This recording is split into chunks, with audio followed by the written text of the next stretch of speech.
This is what I love to do.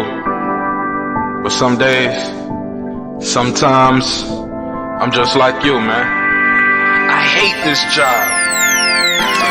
Damn, I hate this job. Damn, I hate this job. Damn, I hate my job.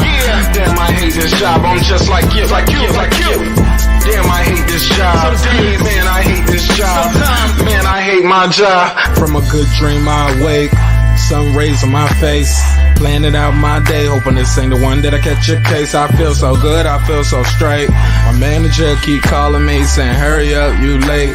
Hurry up, you lay off. Y'all, man, I hate this job. Man, I hate this job. Been trying to play it cool, but it's hard to play it off. I've been hanging on to this bullshit, cause my car still ain't paid off. I know I'm on my way up, my boy just got laid off, so y'all, man, I hate this job. Man, I hate this job. These hoes here so ratchet, these niggas here so sneaky. Y'all don't even really pay enough for y'all to only pay bi-weekly. I'm trying to double up my cash, take this job, shove it up your ass. Yo, man, I hate this job. Sometimes I wanna say, walk in and slap my boss. This shit is getting hard. Damn, I hate this job. Gotta make it out of this struggle, bruh. And I don't really mean to take it out on you. You just a customer, but damn, I hate this job. Damn, I hate my job. Damn, I hate this job. Damn, I hate my job. Damn, I hate this job. Damn, I hate this job. Damn, I hate my job.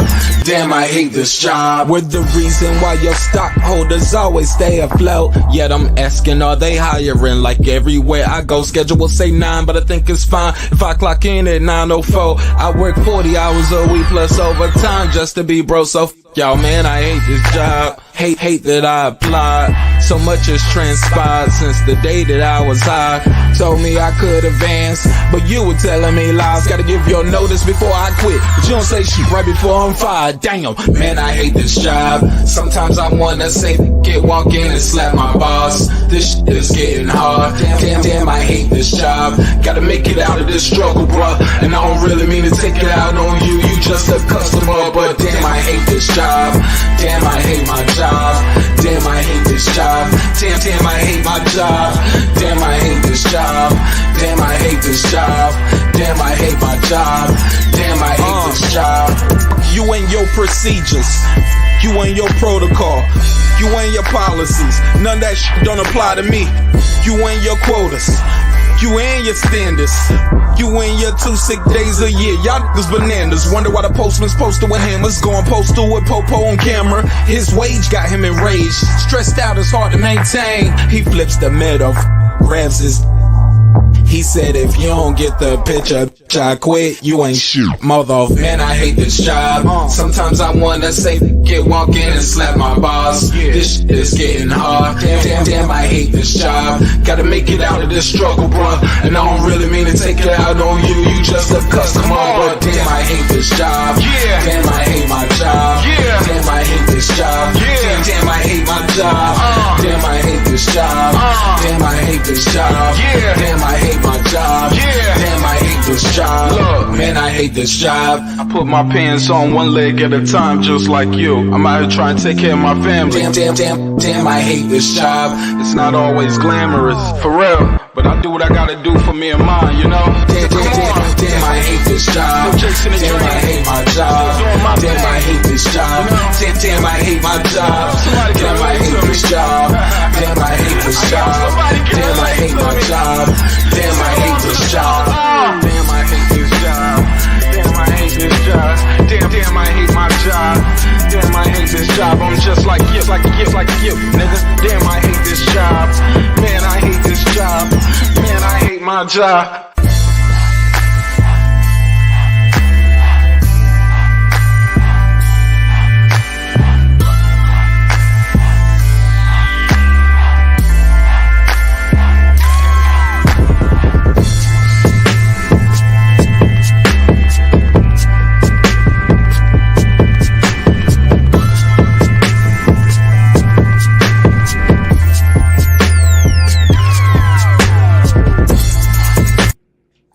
The views and opinions expressed in this program are those of the speakers, commentators, experts, and/or the host.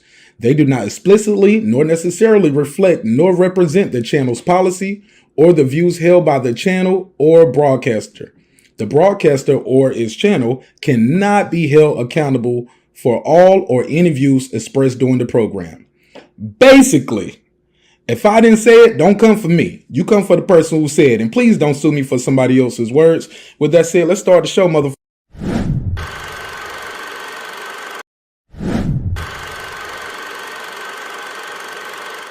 This that squad sound.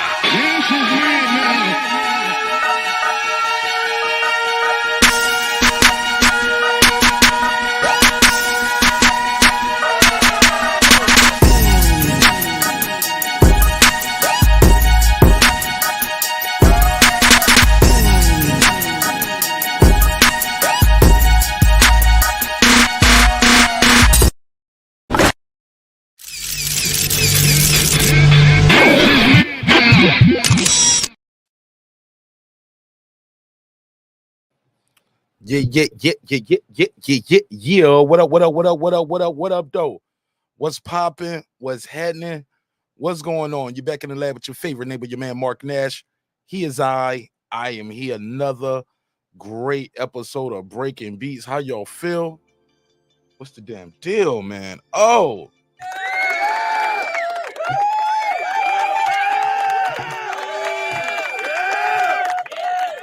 Man, I got a couple good topics on the docket tonight, and you gon' love it. I guarantee it. Hey, man, we got to talk about it. Breaking news. Shout out to my sister, Lisa Bells. Sent me this about 2 hours ago now. Sent this to me about 2 hours ago. But y'all know me. I had shit to do. Telling y'all, man, this is the time where I can do the show, so this is when I pull up, man. I wish I can go back to doing the 10 o'clock days, but I don't know if I can make it at 10 no more, man. Like, this is what we at. It's midnight with Mark, so at least I'm going to try to keep this time slot available for myself. All right, so let's jump into it, man. We got to talk about it. Breaking news. Sean P. Diddy Combs. They got him. Oh, man. Put a case on it. Uh-oh, I don't hear it. Hold up. That's on me. Let me do this real quick. Do. Output. Chat. There we go. Check 1, 2. Yeah, man. They put a case on him, man. I'm gonna read the article and let y'all know all the facts that we have right now. We also got to talk about the latest update on the gunman. The gunman, man, who was trying to pop one at your boy Donald Trump. If you think I'm here to play around with y'all, God damn it, I'm not. Nah, homie had that AK with him. He had that AK with the scope. He was ready to go. So we're going to talk about that on this episode as well. It's a lot. Also, we got to talk about, I wanted to talk about this yesterday, about Crawford running down on Teofimo Lopez at the UFC event, but it was just so much other stuff going on, and I thought that deserved his own episode. I was going to do it yesterday, then the Trump thing happened. I was going to do it today, then the Diddy thing happened. I'm like, dang. I was like, well, I got to squeeze this topic in one way or another, because if not, we'll never get to it. Let me give some shout outs to everybody who's here early.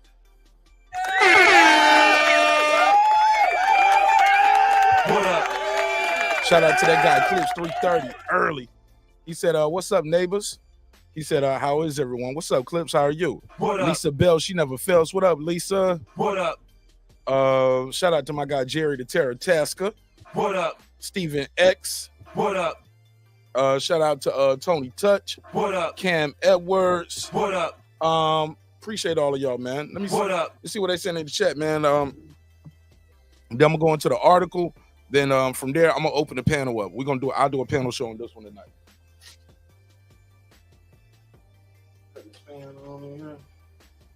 I'll do the panel on this one. I think I can do the panel on this show tonight, man. Let y'all pull up, talk some shit. I just asked when I get the calls, let me engage with the caller. Be patient with me. Let me engage with the callers, and then we'll go back to the panel. That's all I ask. As long as we can do that, we'll be good. Let me see what they saying. Everybody's just doing their shout outs. Clip said, hey, Lisa, why the F didn't Puff follow Russell to Bali? I mean, he going out. Clips. It never heard of it. That's what I was saying. I said it back when all the stuff first came out with Diddy. I was like, he need to get gone. I thought he was smart. I thought that was the plan. He's not as smart as I thought he was. Lisa said, "You got me, Clips. If he's guilty, he should do the time." Clips said, "He's definitely guilty of something." Lisa, yeah, he's definitely guilty of something. I don't know. I know it's a lot of accusations. The accusations are damning, though. The accusations are terrible. These accusations are terrible. Let's continue. Jerry said he had Chipotle help. Still no vegetables, huh, Jerry? The onions and bell peppers don't count. Jerry, you better eat some vegetables, man. I can't talk, Jerry. I had some spaghetti tonight. I didn't eat no vegetables with the spaghetti. I'm sorry. But I did skip the garlic bread, though. Did skip that. Just had some spaghetti, though. There's a bunch of shout outs. Cat Williams said in 2024, it's up for all of them. Shout out to Tony Touch. What up, though? Stephen X saying peace. Cam said what's up. Cliff said what's up. My brother Bronze in the building. Bronze, thanks for the support, man. I see you always sharing the show on your community tab on YouTube. I see it every time, bro. I don't take it for granted, and I don't take it lightly. Thank you so much for always sharing it on your community tab on YouTube. He said, more of those tapes definitely about to be released on Diddy. That's crazy. We're gonna find out. Kim said, I want to know the charges. We about to get to all of that, tell you everything we know so far, because this is all breaking tonight. Stephen Ed said he was supposed to surrender tomorrow. They said, now get your ass in here today, motherfucker. We ain't waiting till tomorrow. We're gonna do the perp walk tomorrow. You think they're gonna do the perp walk? You think Diddy's gonna have to do the perp walk? Yeah, you can't dance your way out of this one, brother. Stephen Ed said, okay, I read that one. Jerry said, Mark, I eat plenty of veggies, bro. I'm a gardener for sure. I thought you just garden weed though. I'm sorry. I thought you just harvest the weed in your garden. Clip said, yeah, it's been way too many accusations. Diddy did some of that. Very possible. But also two Clips. See, I just know what it feels like to be somebody that people have accused of doing something that I totally didn't do. So just because 3 people are sitting around telling the same lie don't mean it's true. Like, nah, all the niggas just don't like me. You know what I'm saying? But I've never been accused of nothing like this neither, though. Ever. Cat Williams said in 2024, it's up for all of them. Let me get Tony Touch the $2 super chat. Appreciate it, homie. I'll give you the $2. You give him the $2. All right, pay him the $2. Oh, pay the $2. Clip said, Lisa, you said he was a flight risk. What do you mean he was a flight risk? He been flying all over the country. He's still flying. Been flying. He was flying to Miami. He been flying everywhere. He wasn't charged with anything. Remember they found that one person with cocaine. They wouldn't let him fly, but Diddy was allowed to go. Diddy's been flying all over the country. He's been in LA, Miami, New York. He's been everywhere. Yeah, he wasn't on, but now that you're arrested and charged, that's when they take your passport and say, now you can't go nowhere. So that's what I think. I think why the getting was good, he should have got going. Somebody said, nah, Lisa, like Mar said, Puffy should have, he should have ran. Yeah. Should have ran. Tomorrow they will release some more information. I'm sure. Valid points. You see, I'm just trying to get caught up real quick. Jared said, nah, weed, cucumbers, tomatoes, squash, zucchini. Okay, he's naming all the stuff he grow in his garden. Dope. And then he said, and weed. Back to the beginning. Okay, Jerry said, Jerry forgot to mention weed, right, for the 3rd time. All right, let's go into this, man. Shout out to everybody who's here. Did he do it? I remember when that first shit happened and I thought I was special when I came up with that, and then everybody had it the next morning. I was like, oh, it's just catchy. Everybody got it. So boom. Let's go up here. Let's read the article, see what we got so far. What information do we have? And then we'll open up to talk to the group about it. All right. Where we at? Go to. Is the article gonna open? Can we open it? There we go.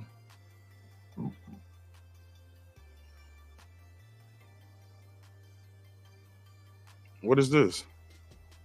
This is not new. This is from May 28th. There we go. Wow. Some people said if he's found guilty, he's facing life. See, because I see he was indicted. I don't see where the charges are at. Let's try to find them, gang. Let's try to find them. Let me share the screen so y'all know what I mean when I say these things. Diddy Combs, Sean Diddy Combs, arrested in New York after federal indictment. This is 10:50 p.m. tonight, Eastern Standard Time. Sean Diddy Combs arrives at the LA premiere. Okay, that's the picture. Okay, so here we go. Sean Diddy Combs was arrested late Monday in New York, where he faces a sealed criminal indictment. Prosecutors announced late Monday. Details of the charges weren't immediately announced by prosecutors, but the hip-hop mogul has faced a stream of allegations by women and a couple men in recent months who accused him of SA. See how I'm doing that, ladies and gentlemen? When you join the panel and call in, got to use things like that. If not, they'll flag the video. The U.S. attorney in Manhattan, Damian Williams, said in a statement that federal agents arrested Combs.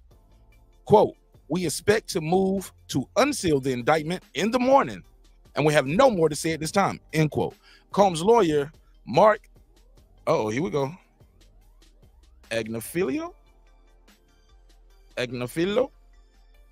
Mark Agnifilo? We'll say Mark. Mark Agnifilo. Mark is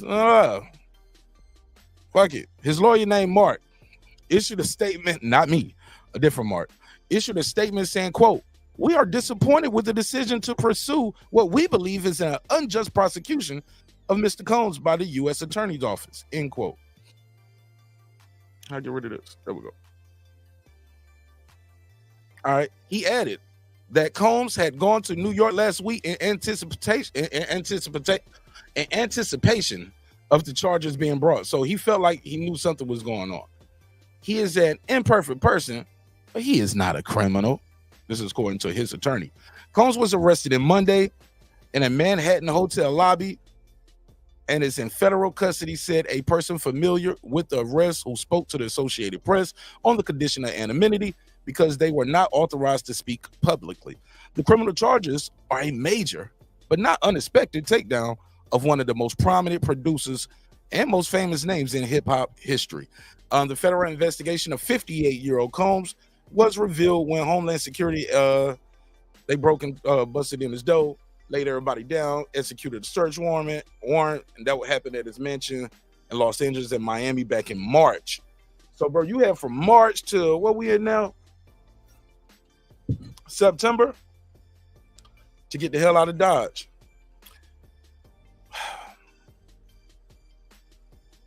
Wow. Then they start going about talking about Big, who was killed and all this stuff,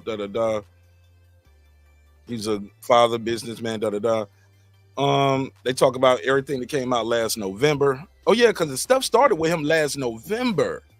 So from November, your crib get raided in March, here it is in September. Bro, you should have been gone. Should have been gone. But like my grandmama always used to say, baby, you get what you asked for, and you get it because you asked for it. Let me open these phone lines up first. We're gonna open these phone lines up first. Take a couple calls on this topic, then I'm gonna get into the rest of the content for the day. We're gonna get the hell up out of here. We're gonna get the hell up out of here after that. So let me make sure I put the phone number on the screen so you guys can call in, voice your opinion, tell me what you think of Diddy being indicted. And they got him. Damn. See, here's the deal, man. I don't think they had no choice but to try to bring some kind of charges on dude. I mean, they probably never. Probably never get another job up there. And you the DA, all these allegations. If he didn't bring, damn, this shit ain't gonna work. The DA bringing all them charges on Diddy, man. I mean, all these allegations. If you don't find some way to charge him, shit, people might not. You might be under the gun. Next thing you know, they'll say, "Well, the DA must be going to them Diddy parties because he ain't do nothing." Hold on.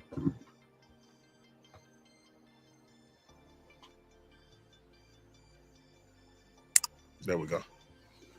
All right, so yeah, I'm gonna open the phone lines up, take some phone calls on this, then we're going to the Trump update, and we'll close it out with a little boxing talk, or do boxing, then close it out with the Trump update. Let me see what they sent in the chat in relation to this story. Clip said he did something. Stephen Nex in the chat, he said, that guy Clips, it looks very bad. Him staying in the country helps a little with image, though. You got a point. Some would say that guilty men run, innocent men stay to face the charges. But stuff like this, it's going to be a lot of hearsay. Cases like this is he say, she say, your word against mine. And that stuff can go bad, man. It just goes bad because it's very emotional dealing with cases involving SA. Very emotional.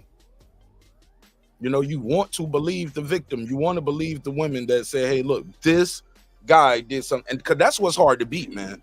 For the people say, if he guilty, you wouldn't run. That's hard to beat. Same thing with that Tory and Meg thing. It's hard to beat somebody getting on that witness stand, looking over and saying, something happened to me and this person did it. That's what he's going to have to beat.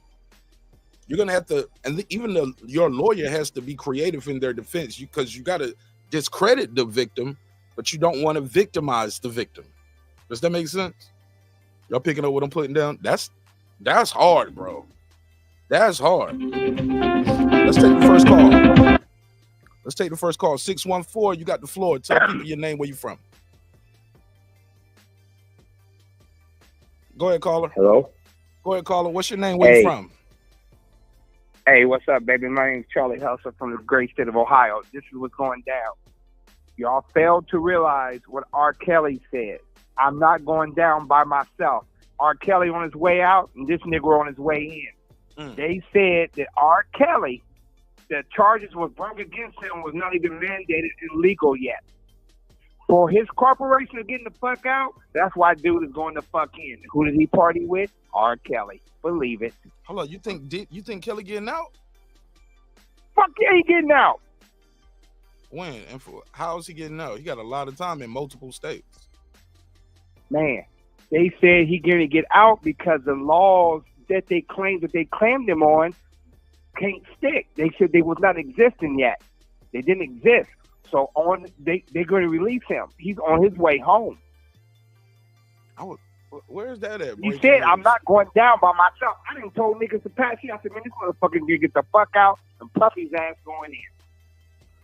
Why you think he didn't flee the scene, man, like pull a Russell Simmons? Why he didn't get up out of here? You think, like, what why? Because look, Arrogance? Russell got 2 daughters. Russell got 2 daughters, and Puffy got 10 damn kids.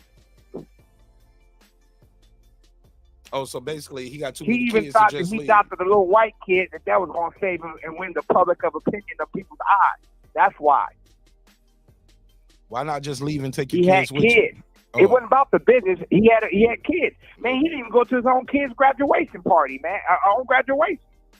Because he couldn't. Because it would have took the attention off of the thunder of his children for them to graduate it. When his kids had just graduated. Okay, my thing, Charlie Hustle, your grown kids go with you. The little kids, you can pay for their mom and the kid to come visit you in Bali. You do not have to stay here and go to prison for the rest of your life. Well, he's looking at the fact what I did lose while staying in the game. And who can I take down with me? You got to think. My brother was one of the biggest dope dealers that it was out of the state of Ohio. Okay? He didn't tell on no damn body. That's how he was able to live. But there's a whole bunch of niggas told on him. Hell, my brother used to get Bobby Brown high back in the day. I know how this shit works. A fish from a fish equals another. Hold on, I can't hear you. Say it again. Hold on. That's what you're going to hear. There you go. Say it again. A fish equals another fish to a bigger fish. Imagine this. How many cats you didn't grow up with back in the day that was dope boys that all fell down like a domino? And they got to ask you for $2 or $3 now because they ain't got a damn thing anymore. Because they all think on everybody else. This is bigger than him. There's more fish to fry. But let me tell you something, man. Who you gonna snitch on then? Look, every black man who tried to get to this billionaire new status, they all got to crumble now. They all falling. And just think, who's the next billionaire that came out of New York? Jay-Z, baby. It's just a matter of time. What about Dr. Dre? He's been holding calling the cut. I don't know nothing dirty on him been for a while. He's been out the cut. But look, we didn't know this about some billionaire. people until it Russell happened. Simmons, billionaire from New York. Puffy, billionaire from New York. Jay-Z, billionaire from New York. Who's next in line? 50, somewhere down the line. Man, they ain't gonna let our black man keep going this, man. Hell, nobody want to. A millionaire today is like saying I'm a thousandaire, but a billionaire. Look what happened. What's our boy Kanye? He shut the fuck up. He kept playing Looney Tunes enough. He don't even in the public's eye no more. They breaking them all of them down, dog. You can go and count 5 billionaires on your fucking finger on your right hand. You can't count more than 10, but you can count Bill Gates. You can count Buffett. You can count all of them. You can count the Amazon motherfucker. You can count all of them. Man, we ain't over 10 black billionaires that we know that came out of the United States. Why they ain't got Tyler Perry and Oprah yet? Why they didn't get Tyler Perry and Oprah? Well, of course. Well, you know, Oprah had her reign when those girls were supposed to get abused and molested at that daggone school she had over in Africa. But she paid for that shit to go away too, if you remember. Yeah, but that wouldn't get her arrested or make her lose all her money in America. Why? If what you say is true, No. they should get her. Oprah should be having accusation, go to prison too. By your logic, right? That's an open discussion, man. You can buy your way out of any damn thing. There's 2 kinds of justice. It's just and just us. Okay. Tell me this, brother. You were just indicating to me, and I ain't gonna hold you long, that you said, what about Dr. Dre? What Dre's fingernails in? 'Cause I don't know anything in that. I don't know. I'm just saying, like, a lot. I didn't know this stuff about Russell until it happened. A lot of times, these people, you don't know something until somebody accuses them of something. So, you know, But Dre stays out the way. Stuff all the time. Tyler Perry, you know, people might accuse him of something. Shit, Well, somebody could accuse you of something tomorrow. You remember when the brother? You just hit something strong. Remember when the brother with Tyler Perry said, "Yeah, he made sexual advances at me and all of that, and he was in all his plays. Did he put him in the movie? You don't hear nothing about that. No. Hey, you pay it away, it'll go away." Michael said that. He said, if you keep on fighting it, the worse it gets. He said, just give them what they want and pay the money so it can go away. I remember that was strictly words out of Michael Jackson. And then we definitely lost Tito. And what happened? The motherfucker was more money dead than he is alive. Then you got the grandkid trying to sue grandma and get it all. Man, money's just the root of evil at this point in time, man. We seeing these black superheroes falling down like dominoes, man. For sure. Well, I appreciate you calling in, Charlie Hustle. Behind the scenes. Huh? I appreciate you calling in, man, and being the first caller, man, voicing your opinion. I appreciate it. All right, appreciate you too, bro. Keep doing what you're doing, man. May God bless you and continue in strength throughout 24 and keeping hope alive in 25 for yourself. Man, I appreciate that, man. Shout out to you, man. What's your name in the chat so I know you when I see you and shout you out? I'm known as Charlie Kang, but dig it. I used to kick with Parliament Funkadelic and carry my cups and shit. I be with celebrities all the time. I'm here in the East Coast. I'm from the great state of Ohio. For sure. Shout out to Ohio. Yeah, the Buckeyes. But, you know, man, here it is, man. You're going to reap what you sow. It's biblical. But just like this, man, you using the platform as you elevate up, man, bless those who you leave behind, man. I take care of kids from the inner city, get them toys and stuff like that. I get me nothing. I make sure my faith mission here in Columbus, Ohio, man, I take care of Thanksgiving and Christmas, man. See, Everybody level up if you're going to leave somebody behind. See, my daughter's a up-and-coming stand-up comedian doing wonderful. Wonderful. But you know what I told her? Remain humble so you won't stumble. When you lose your humbleness, man, something got to gravitate, bring you back down to earth. Because you breathe your own damn air, and you're going to suffer on your own damn oxygen. When you think you the shit, that's when it comes to be the it. And one thing Brother Cat Williams did say, 24 is a year of truth. Truth going to come out on you, brother. Well, I appreciate you, Charlie. All right, man. You stay up, man. Big up. Big blessings to you, brother. To you as well. Shout out to my guy. Okay. First call of the night, man. It's fire. Already. Shout out to Charlie Hustle from the great state of Ohio for calling in. Phone lines are open, man. 404-692-1766. 404-692-1766. Don't be shy to call in, man. Voice your opinion, whether we agree or disagree. I want to know, what do you think is going to happen with this case? Will he do time, or will his money save him? Because, you know, sometimes that money saves you. Sometimes it doesn't. I've seen rich men go to jail all the time, and women. Okay, somebody said, what? Oh, man. I ain't going to read some of those. But shout out to the caller, though. Interesting. PGH Big Dog, what up? Chuck, what up? Tony, I see you. The Trill, what up? Yeah, I want y'all to call in, man. Don't be shy. Call in. Let me know. Somebody said, what about Ice Cube? Why they didn't get Ice Cube yet? Somebody said the caller is a nurse. What do you say? A nursery rhyme elitist. Doing a bunch of nursery rhymes. I mean, he voicing his opinion. It's entitled. Stephen Ed said, caller just said a bunch of slogans. He said how you feel, though. I like the call, man. I like that call. That was a good call. Very high energy. Said what he feel.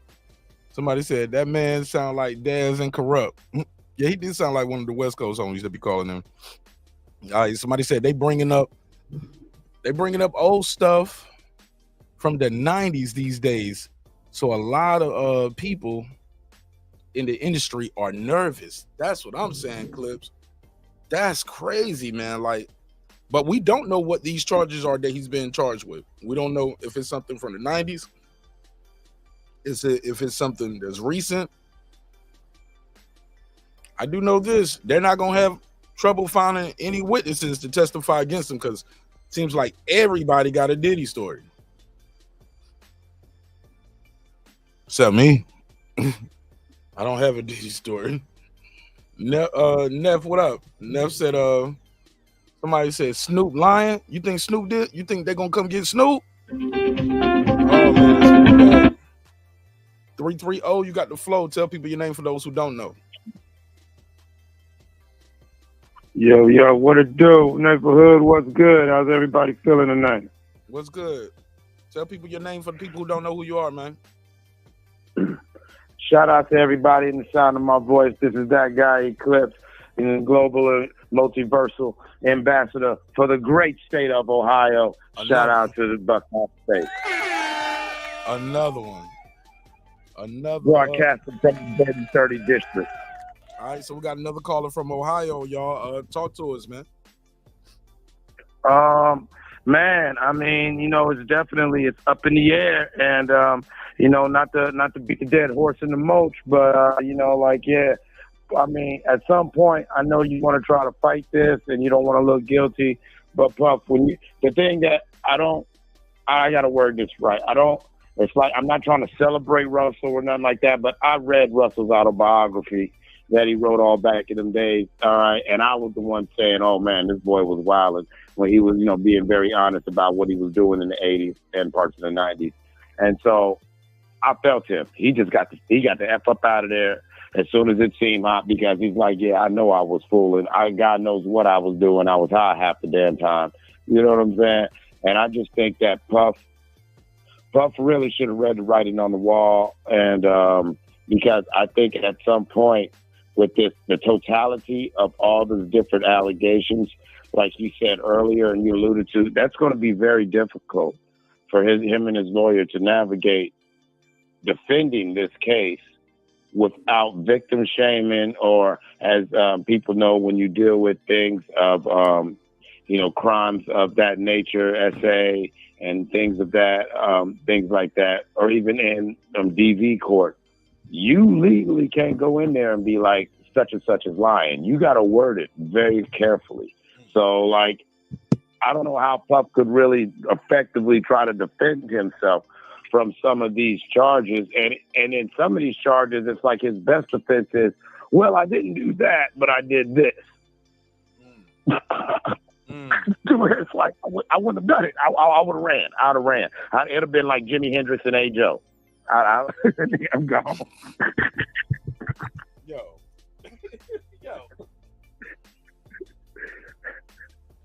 That's crazy. Come on, I mean, like, no, like, not trying to make fun of it, but we've all been in situations where we know, regardless of how right or wrong or what your level of involvement is, once this, like, the optics of this are bad. Bro, it's bad, bro. I think this case is so public, though. 2 clips. I'll be hard pressed to find a jury in New York City, Manhattan, that don't know anything about this case. That's actually one of the best places or defense anything got. about, or not. I mean, not this case, but have a idea about or an opinion about Diddy at this point.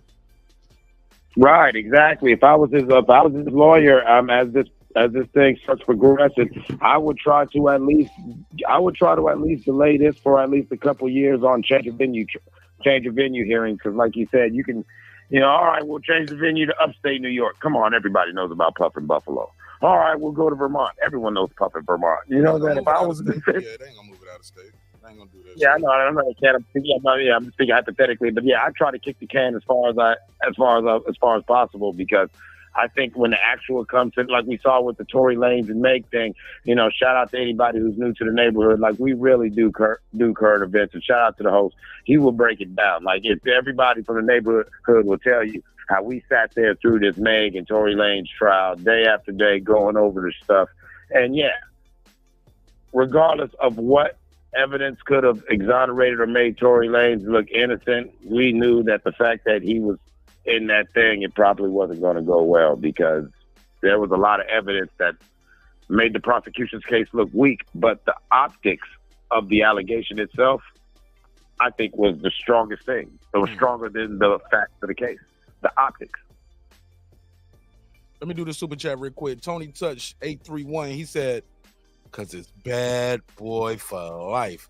I mean, he might be facing life. Let me give you the drop, though, Tony. I'll give you the $2. You give him the $2. All right, pay him the $2. Oh, pay the $2. All right, so the topic of the night, I got clips. Is he going to jail? Will he get life in jail, or do you think his money will save him and bail him out? What say you? Well, since it's bad boy for life, it's possible they might close that goddamn jail cell and say, you ain't going nowhere. Yo. You ain't going nowhere.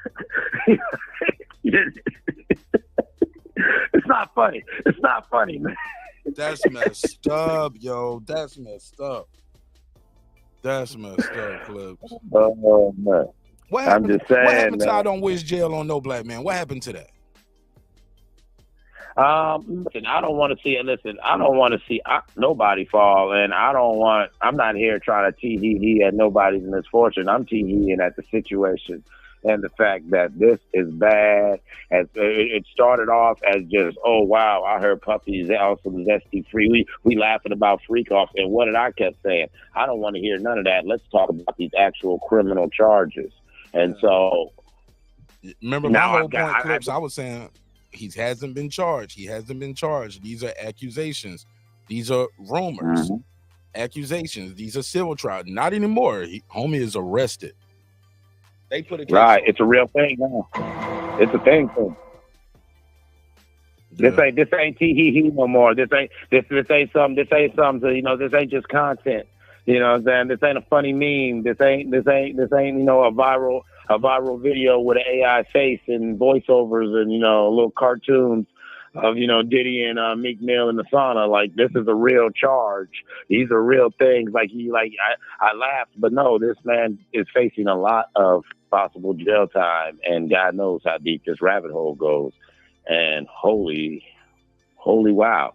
Like, it's crazy because I'm able to separate the man from the art, and you know, to where I will still acknowledge, you know, the cultural thing. But if any of this stuff is true, it's like I said, man, it's the wildest thing because, you know, it's like, man, you know, so according to Fonnie Willis, Young Thug terrorized half of Georgia in a dress. According to these people, Puff was really damn Pablo Escobar out here and Caligula at the same time. Holy shit. You know, Michael Jackson was a super crip. You know, like, you know, some of these things is like, let me ask somebody. Yeah. Hey, D, I got one person in front of you. I'm gonna put you on hold. Yeah, you're good. You're good. All right, let me finish your start, not merging. Go ahead, Clips. Oh yeah, no, it's like, yeah, some of these things that are coming out, and whether they're still allegations or they're now confirmed rumors or substantiated rumors, some of these things, you know, it's like holy. From, you know, the Kim Porter, and now the new evidence coming out about that and everything, the KCD, and you know, they're saying it was Puff who got Tupac up out of here. Now it's like, what is going on, man? Like, you know, so where me, I don't want to celebrate, but I do want to say that, yeah, this is stranger than fiction, as the saying goes. All right, hold what you got. Call and tell people your name, where you from. Yeah, this D-Block from Dallas. Hey, you ain't do the whole thing. The inevitable. D-Block, D-Town, D-Vid. Okay, you got to give me the whole spill. Let's do it. Run that back. 11:51. Yeah, hell yeah. Man, I just came out my show right now, so let's do it. It's inevitable. D-Block, D-Town, D-City, D-Ville, coming at you live from Dallas, Texas. Talk to me, jeez. You know, I want to say I'm drinking for Tupac right now. I'm drinking for my boy Tupac. Karma. Everything you did to my boy Tupac. Everything you did to Biggie. I know he was behind all that shit. And, you know, those are strong allegations. I know that. But it's definitely proof. We know that he was gonna leave Diddy. We know that. And something mysteriously just happened to him like that. And Tupac, we know what's up, man. I love you, Tupac. I know you hear me in the heavens. You are the greatest. For me, you are my legend. And I'm telling you, everything comes back. No matter how much money that motherfucker had, no matter what he tried to do, billions and billions of dollars, it doesn't matter. That's not going to shield you from the truth. The truth, they said, will set you free. He never wanted to speak the truth. He always wanted to dance all in the videos, running around with all the men, trying to be just around. You notice that he was always around people partying. He always felt protected. But guess what? Time's up. It's over. You're done. Now guess what? You're going to be right in the prison. You're going to be right with everybody else. And I promise you there's going to be people that love Tupac and that motherfucker, and they definitely going to bring him down. I don't want nothing but bad shit for him. But at the end of the day, what you did, for what I hear, you deserve everything you deserve. All that money you got, guess what? You can't touch it no more. It's over. Game over. And I'm happy. Me as a Tupac fan, as I love him. I love you, Tupac. I know you're hearing us everywhere. Revenge. That's what happened. And nothing but respect for his mama, too. Always wanted to know who was behind all this. I'm glad they finally got the killer, and I know who was the master of all this. Mr. Diddy Combs. My brother, what you got to say about this? I mean, I don't think that's what he's been arrested for, D-Block, D-Town, D-Ville, Dallas. Facts. Oh, I know. I know. Okay. But the truth will come out. The truth will come out. I promise you that. It's going to come out. You think he had I know he both had of those guys on off, Pac and Biggie? We know the stories, man. They ain't no stories for no reason. Nobody makes up shit for no reason like that against him. He's been ducking and dodging this shit for so long. It came back. It's going to come back to him. It's coming back to him right now. Everything he did to all the people, all the men that what he did to for the money, for the bread, for the power that he had. To be fair, it all comes back to you. To be fair, most people don't get to that level by being quote unquote nice guys. You have to be a true businessman. And I got to play advocate here. I got to play devil's advocate here. Nobody ever said nothing bad about you? Said you did something that you didn't do?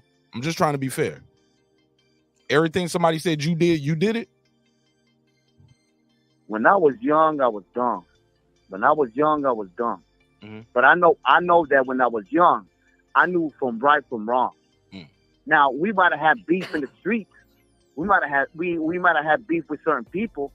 But at the end of the day, we older now. We know that we made our mistakes, and we tend to know how to agree to disagree. I know that I made my mistakes in life, but never to hear stories coming out like that. Never to treat people the way he did. I know when you empower like other powerful people, sometimes you gotta step on somebody to move up. We know that, but the way he did it, the way he's done it, everything comes back to you. And I thank God. I've been praying to God. One day comes, your day's coming, and guess what? Hallelujah. The Lord done heard me. And all those people that he did wrong to, they're gonna find themselves in court with his ass, looking at him straight in the eye. But this ass ain't gonna be looking. He's gonna look down, dumbfounded. But he can't believe he finally got caught. You don't fuck with people like that, man, and think there's not gonna be no repercussions. You're not God. You're human. They're gonna get you. All right, hold what you got. Clips, you want to respond to the other caller? Go ahead, Clips. What you think about what D-Block said? Yeah, shout out to D-Block. You know what I'm saying? Big Texas in the house. I see you. You know, Cowboys suck. Hey, the Eagles suck tonight too. It's all right, man. Hey, man, my team's 0-2, but I just got to let you know from the bottom of my heart, I just hope that, like, an earthquake happens and that stadium falls in the middle of the goddamn, a pit of lava. Damn, Clips, let's stick to this one. Let's stick to this topic right now. Damn. But back to not wishing evil on nobody. Right. I pray to the Lord. Y'all niggas. And the Lord is great. The Lord is great. But, God is good, and all things get measured out in due time. And we can't say, however this is going to play out, we can laugh, we can gloat, but the most thing we got to do as human beings is we better learn. Yeah, we better learn. Like I talked about it several times, Mark, when it comes to the gender war things, I said, man, I'm so glad I'm in my 40s. I don't know how to navigate this world nowadays. For these young 19s, whatever, how the game's different and how, certain things that, you can't do that now because if somebody, not even in an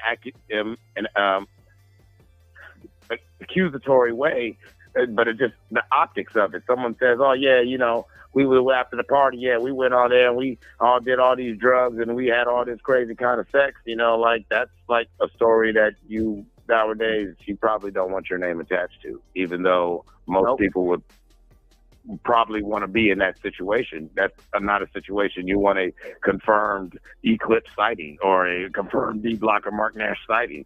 Leave me out of this shit. I want to hear that. I ain't got nothing to do with that. Silence. But let me tell you something though, real quick. Tupac, his anniversary of him not being in life anymore was last week. I think it was last week, if I remember. I know it was last week or the week before. And I the thing about it is, it all comes full circle. The man that had the master plan is going to be arraigned, is going to be arrested, and the truth will come out. I'm telling you, the truth will come out. I disagree to a point. I think we're going to find out some more details about certain events, but the truth, I believe the truth is always, deeper and there's too many layers to it. I'm with Tony Touch. Mark, after I say this, I'm gonna let you do that little, I'm gonna let you do your money drop. But yeah, like Tony Touch has got a valid point. I think it's bigger. The Tupac and Biggie thing was bigger. And if anything, Puff wasn't the mastermind. Puff was just the black devil who they used. And you know what I mean by they. Oh, wow. Yeah, I got you. All right, let me do the drop. Shout out to Tony Touch, 832 with the $5 super chat. Let's give him the drizzop. Let's give him the drop.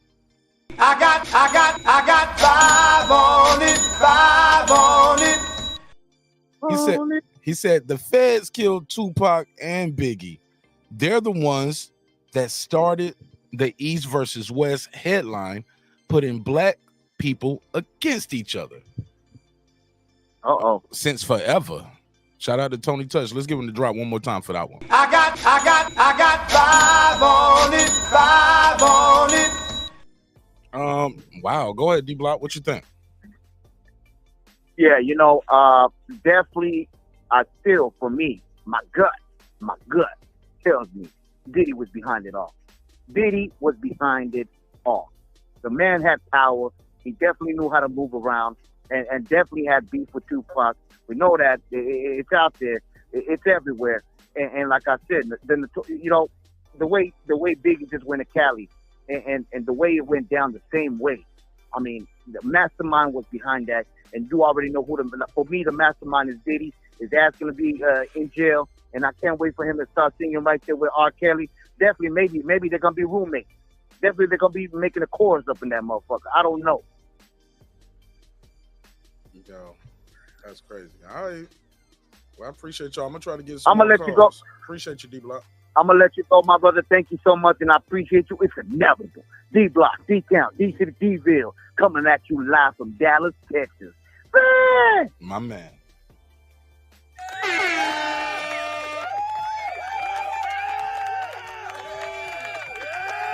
All right, phone lines are open, 404-692-1766, 404-692-1766. Call in, voice your opinion. I'll put you right in the mix. Shout out to my homie Beezy. B, what up, Beezy? Jeff G5, I see y'all over there on the IG. My boy Justo, Chateau, I see you. T-Girl, Shay Bay Forever. My online tutor biz, my hustle. Shout out to Trick Note, to everybody pulling up on Instagram. Again, if you're watching on Instagram or Twitter, click the link in the bio. Come on over to YouTube where the main chat is at so you can interact with all the other people in the community as well. This is bad, man. This is bad. Chuck, what's up? He said, good show so far. I appreciate it. The Triller said, is he prepared to go broke, though? Who, Diddy? I don't know. Somebody said Diddy is prepared. Oh, somebody said Diddy's prepared to fight and defend himself. Somebody says he prepared to go broke. Is he prepared to go to prison for life? I don't think so. At this point, Sean Combs has been rich longer than he's been broke. He's 58. He's been rich since his early 20s, man. It's a long road back to standing in line for commissary, nigga. Somebody telling you when you can go to sleep, when you need to wake up. Go over here and clean this up. Nigga trying to be a trustee and bro, it's a lot. Hey Mark, and remember, Sean Combs is a spoiled child. That's why they call him Puff, because he'd run around with his chest puffed out, everything, and he was young because he used to run his mouth. He used to huff and puff his face. His cheek. Yeah. Puffy. Yeah. Like, and I'm talking about, and if you know the story of him, he got the nickname because I'm talking about he didn't just do this as a little child, like well into his teens, like because he was so used to getting his way, he would literally throw temper tantrums. He can't do that in prison. Lisa Bell said she don't think he'll survive in the prison. You think he'll self-delete clips? You think he'll delete himself before he get found guilty? I think if that becomes the official story, that's an Epstein self-deletion, like air quote self-delete, before, everyone, the rest of the tapes come out, and maybe he tries to make a deal like R. Kelly, according to Chuck. I don't know if R. Kelly made the deal, but I do see some weird things like, the cat's out the bag, Hey, somebody brought some cameras in the party where there's supposed to be no cameras, and then the game's up. And whether it's karma for Tupac, I don't want to put too much Tupac emphasis on this, but it's like, if the stories are true, that's just one notch on the belt. Like I typed in earlier, like, are they really saying Boy was out here like a Bond villain? Do you mean to tell me? Who said that? Say that again. I'm talking. I'm like, the charges, the cases the different cases that. Go ahead. I'm sorry. No, that was the computer playing twice. I opened up my own YouTube. I'm about to share it. Okay. Yeah, but I was like, according to these string of charges, in the last year and a half, we found out that one of the biggest, most visible American public figures was a fucking Bond villain. wow. And I don't think he was the worst. And so what are you really trying to distract me from? Like, you know, like they're really trying to make this cat. And if that's true, remember, Puff isn't self-made as much as Puff answered to people. So, okay, so you mean to tell me he was doing all this while working for Clive Davis? He was doing all this while negotiating $1 billion deals with Pepsi. You sound, I don't know, you laughing like you surprised. Like, no, I'm not. No, that's what I'm saying. Like, that's why I'm doing this sarcastic laugh. Like, wow. So, okay, you mean to tell me that this whole time, all this stuff that you saying, oh, conspiracy thing, oh, it was true. You know, y'all was special. Y'all just can't get a little sugar booger and just ski on the snow like normal folk. No, y'all got pink cocaine. Like, come on, man. So you stupid, nigga. This is where we at with it. I'm just saying, the more you know, the more questions you start coming up in my mind that I don't even know if I want to know the answers, because holy shit.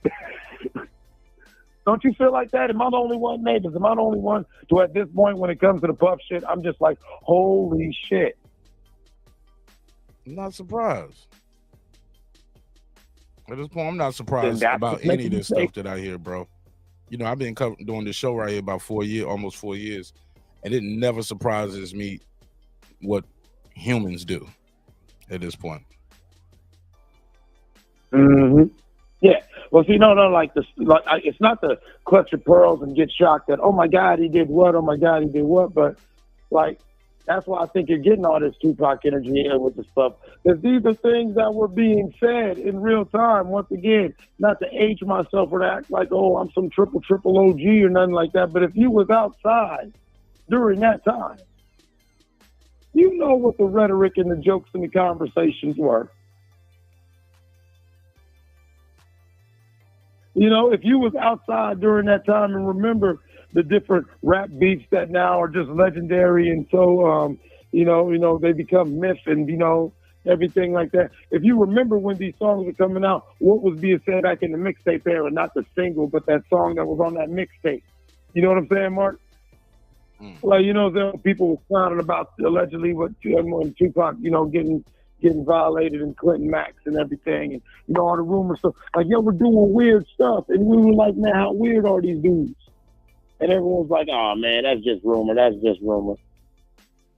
Then Cat Williams does an interview, then videos and cases get dropped, and people get pulled off planes, and then it's like, wait a minute, no, this was true. Yeah, man, this was true. And now we're just all sitting here, you know, having to listen to everyone talk about how real it was. That's what I mean about wow. So we really got to hear all this too. For sure. Phone lines are open if you want to join the conversation. 404-692-1766. 404-692-1766. Call and voice your opinion. I'll put you in the mix, man. It says we got a lot of people watching, only 14 likes. I know it's more than 14 mods in the chat, so we can't even get the moderators to hit the like button. Something wrong. We might have to do a great reset on this whole shit. Come on, fam. Y'all work with me. I ain't asking for a lot. Clips, you got anything else on this? It's really not a lot of information on this because we don't know the charges at this point. I don't want to belabor the point on this. We'll know more tomorrow, and I guess we'll revisit this when we have more information. I'm gonna get on to this Trump update, what we got on the government. You got anything else on Diddy? Yeah, let's put a pin in it. Yeah, no, I'm good. Yeah. You can put a pin in this. I'm gonna fall back in the chat, let you go on and free up a couple more lines, and you know, so let's get back at this because they got some new information on Mr. Ryan. A little bit.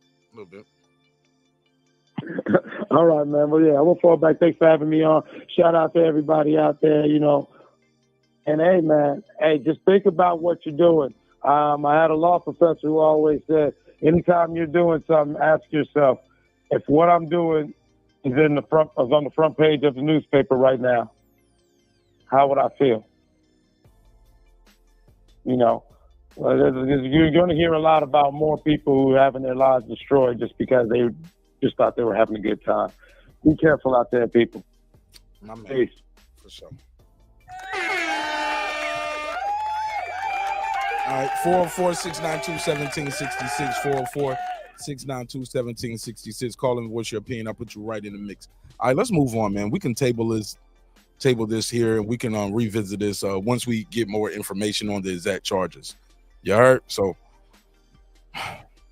it is what it is. It's gonna be what it's gonna be. It's your man Mark Nash. Let's go on. Where we at with it?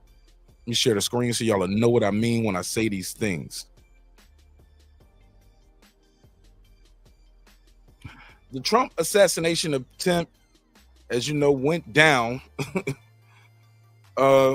this weekend. We talked about it yesterday. Here, it appears that the suspect has been charged.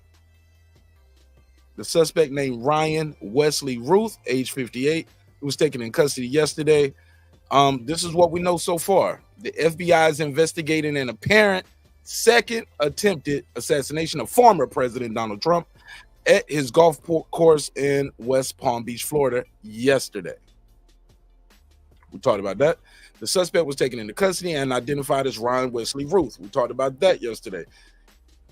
He hid in the bushes and pointed a semi-automatic weapon. It was a AK. I was about to say AR-15. It was an AK, and he was about 400 yards away. He did not fire a shot. We do know that. He did not fire a shot. Today, he was charged with possession of a firearm by a convicted felon and possession of a firearm with the obliterated serial number. That's it. But those two charges right there could get him 20 years in jail. Damn. Might as well pop him. Might as well fire the shot or something. Might as well fire the shot. You're getting that much time. They were trying to charge him as well with pointing the weapon at a government official because they say Secret Service saw the gun barrel. That's why they fired a shot at him. But that's going to be difficult to prove. 400 yards away. He pointed the gun at me 400 yards away, man.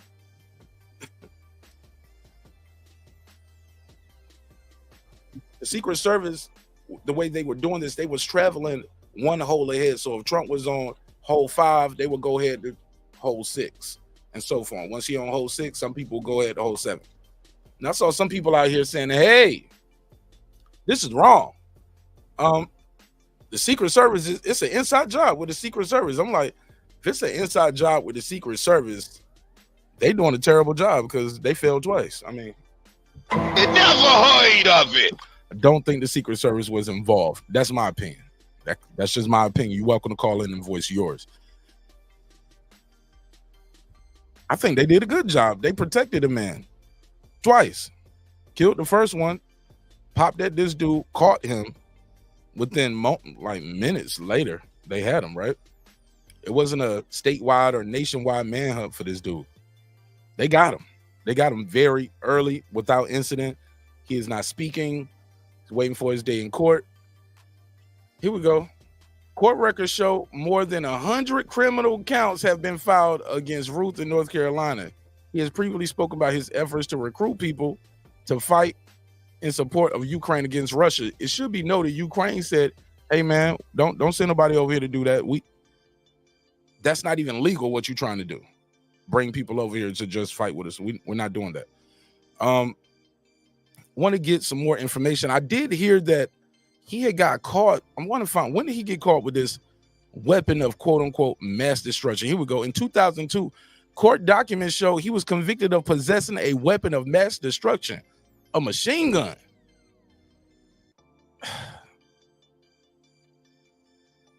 Y'all know, do I gotta say it, man? Do I gotta say it? Weapon of mass destruction.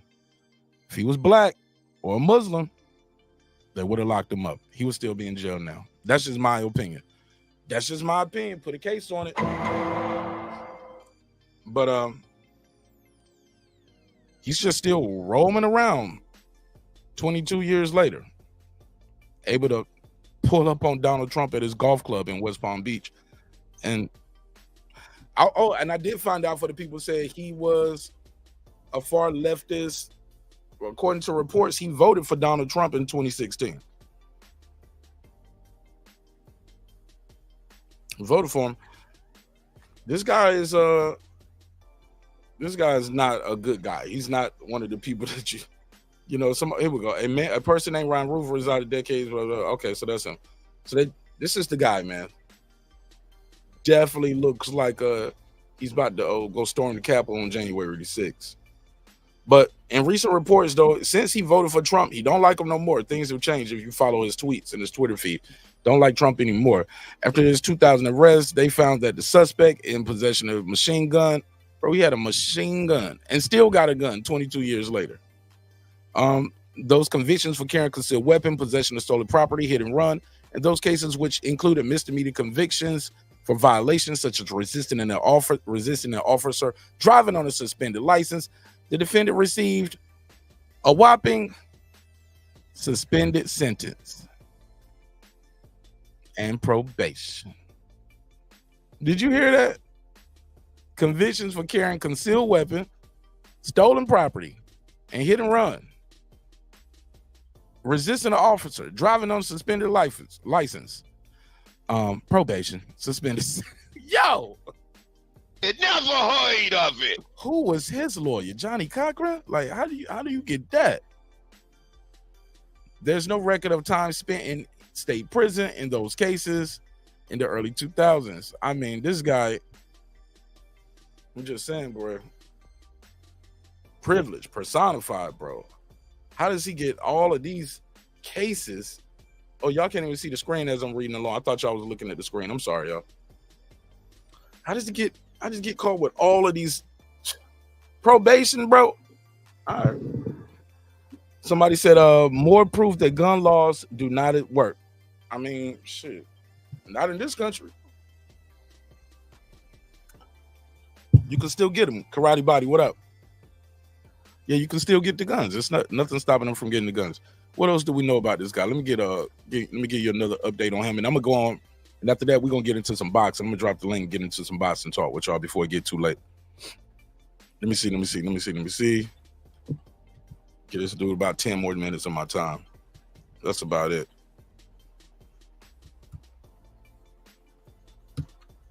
Get my update.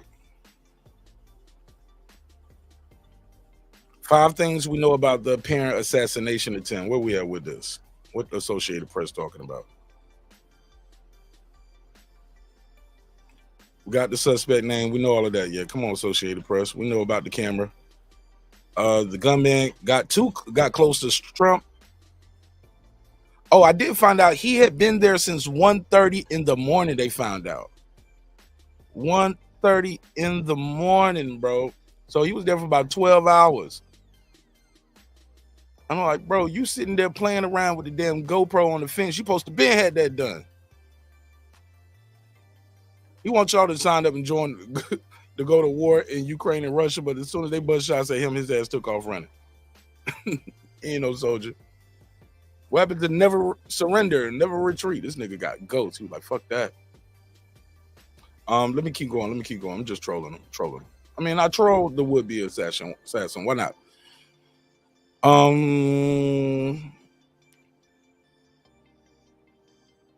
Okay, he did vote for Trump in recent posts. He seemed like he's soured on Trump now. He expressed his support for Biden and Kamala Harris.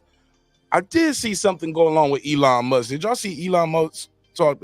Like, he put out something saying, but nobody shot at Trump. I'm sorry, Kamala or Biden. And he since deleted the post, said it was a joke. But bro, I did not think Elon Musk was joking. Elon Musk should have some kind of action going at him from the Justice Department for that kind of tweet towards the president, because that sounds like you are inciting people to commit violence. You are not just some average Joe. What's up, Queen P? You are Elon Musk, bro. You own Twitter. Elon Musk tripping, man. You got to be more responsible than that. You got to be way more responsible than that. I don't even own YouTube, but just me being at this lower level, I know, like, man, you can't say stuff like that. Elon Musk should have way more responsibility than that. He's tripping. What else we got? I don't care about his voting. his voting history. He had multiple run-ins with law enforcement. We talked about that. Yeah, he's a career criminal that just kept getting away. He was a felon in possession of a firearm, but yeah, this dude is okay. How did it happen? 400 to 500 yards away. I heard somebody say, how did he know where he was gonna be? It was no secret that Trump was gonna be playing golf there. I think everybody knew that around that area, from what I found out. He sped away. He was captured in the neighboring county. We know that. Now Trump has been wilding too. Trump has been wilding since this shit happened too, and he's tripping. Because for some people, he's like, yeah, it's their fault, this, that, and the third. But I'm like, here we go. He said, their rhetoric is causing me to be shot at. This is what he told Fox News. Let's see if I can find Trump find that interview. But here's the thing. Then he continued. He said, Trump wrote, the left has taken politics in our country to a whole new level of hatred, abuse, and distrust. He said, it will only get worse. Then he veered into comments about immigration, and even though there's no evidence immigrants were involved in the incident, like, yo, come on, man. It wasn't an immigrant that shot at you. These are white folks, Trump. These are your people, man. There's good people on both. This guy voted for you when you won the presidency. This guy voted for you. But he says their rhetoric is causing me to be shot at. What about when Trump was making jokes about Nancy Pelosi's husband getting his head bashed in with a hammer? What about that? Did his rhetoric cause that to happen to Nancy Pelosi and her husband? Very possible. Y'all remember it was a plot to kidnap the governor out there? Was it in Michigan? Was his rhetoric causing that to happen? Because those were Trump supporters that had a plot to kidnap the damn governor. Was his rhetoric that caused those people to do what they did on January 6th? To try to what about the fake elector scheme that he had? That he still got to go to court for? Fake electors, man. I hate to say it, man. Some of this stuff Donald Trump is, look, when they say, he was like, democracy is on the ballot. Trump put it on the ballot when he said, let's tear up the Constitution and start all over. This guy's dangerous, man. And a lot of this stuff, man, is put out there. These are different times. I've never seen a politician like Donald Trump a day in my life, and you guys haven't either. Now, some people like him because of that. They say, hey, look, this guy's different. He's gonna shake up the whole game.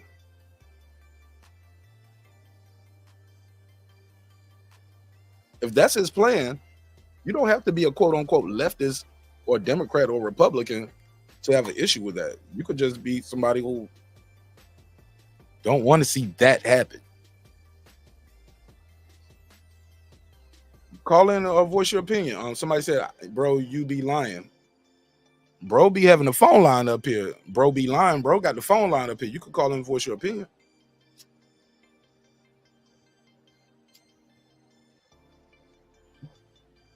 Donald Trump made those statements. That fake elector scheme is a real thing. He did make those jokes about Nancy Pelosi's husband. Those people that went in there and that they arrested for trying to kidnap the governor, those were Trump supporters. This guy right here, according to the FBI, this guy voted for Trump. This is a white radical. This is not an immigrant who did this. These aren't immigrants that's trying to kill him. The other kid, the 20-year-old kid, that kid wasn't no immigrant. I'm just saying, it is what it is. January 6th was a setup. Oh, man. Call in, bro. You won't even call in and say that shit. Come on, Yoko. El Yoko, call in. El Yoko. It was a setup. Out of all the places in America, he could have did that rally. Why did he do that rally in D.C. on that day where they about to certify those votes? He could have did a rally anywhere else in America. He did it right down the street in walking distance of the Capitol. And I will be there with you. His own people were walking around the Capitol saying, hang Mike Pence. Hang Mike Pence. His vice president. Why he ain't running back with Mike Pence? Why he don't run it back with him? They won before. Why you switch it up? Come on, El Yoko, call in. Come on now. Don't be a coward now. Be brave. You was brave enough to call me a liar in the chat. Be brave enough to call that number on the screen. Talk to me. Let me know what you really think. He said feds were involved. Call in. Let's hear it, man. Less typing, more talking. 446-927-1766. 404-692-1766. It is what it is. We know who we're dealing with. Pence is a traitor. You want to kill Mike Pence too? Boy, you tripping, man. Pittsburgh T, what up? Pittsburgh T in the building. He said, Democrats been with the extreme talking points. He's going to be a dictator. He said he wants to be a dictator. You didn't hear him say him being shot was fake? That wasn't just Democrats saying that, though. Some people a lot of people had cause to pause with the shooting. But was it a who shot him though? Was it an immigrant? Was that American born citizen? He's going to void the Constitution. He said these things, bro. Let me play it. See, I kept the files, baby. And it's not hard to find. Let me just go up here. Trump says, let me find it real quick. Trump says he wants to be a dictator. Let's just play it. Trump says he wants to be a dictator. Here you go. Under no circumstances, you are promising America tonight, you would never abuse power as retribution against anybody. Except for day one. Except Look, what? He's going crazy. Except for day one. This your guy, Pittsburgh T. So this is not Democratic talking points. This is his voice, his words, him saying it. Let's play it. He said, except for day one. And listen to what he says. This is on Fox News, too. This is him saying it, Pittsburgh T. Let's play it. You are promising America tonight, you would never abuse power as retribution against anybody. Except for day one. Except Look, what? he's going crazy. Except for day. Do you hear somebody in the crowd say, yeah? Trump said he's going crazy. He's loving it. He's playing to his audience. He's saying this shit, Pittsburgh T. One. Meaning? I want to close the border and I want to drill. That's not retribution. I'm gonna be, he keeps, we love this guy. He says, you're not gonna be a dictator, are you? I said, no, other than day one. We're closing the border and we're drilling. After that, I'm not a dictator. So that sounds to me like you're going back to the policies when you were president. Pittsburgh T. So when people say he wants to be a dictator on day one, are those Democratic talking points or did he just say it? Address that, Pittsburgh T. Be brave. Be brave. You know I'm surgical with this shit, bro. I don't just say these things just to say them. If I'm saying it 9 times out of 10, or better yet 10 times out of 9, I'm about to play you the audio or the video of what I'm talking about. Okay, let's go to the other one. Okay, let me see. Trump. I got another one for you. This your guy, man.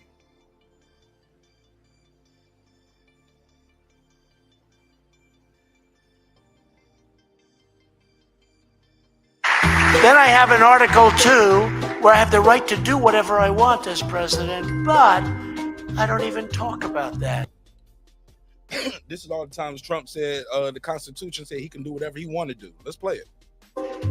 It's a thing called Article 2. Nobody ever mentions Article 2. More importantly, Article 2 allows me to do whatever I want. Article 2 would have allowed me to fire him. So it sounds but like I wasn't going to fire. You know why? Because I watched Richard Nixon go around firing everybody, and that didn't work out too well. So very simply, Article 2 would allow me to do. I could have done anything I wanted. I don't even bring it up because we don't even get there. Absolutely, I have Article 2. It gives me all of these rights.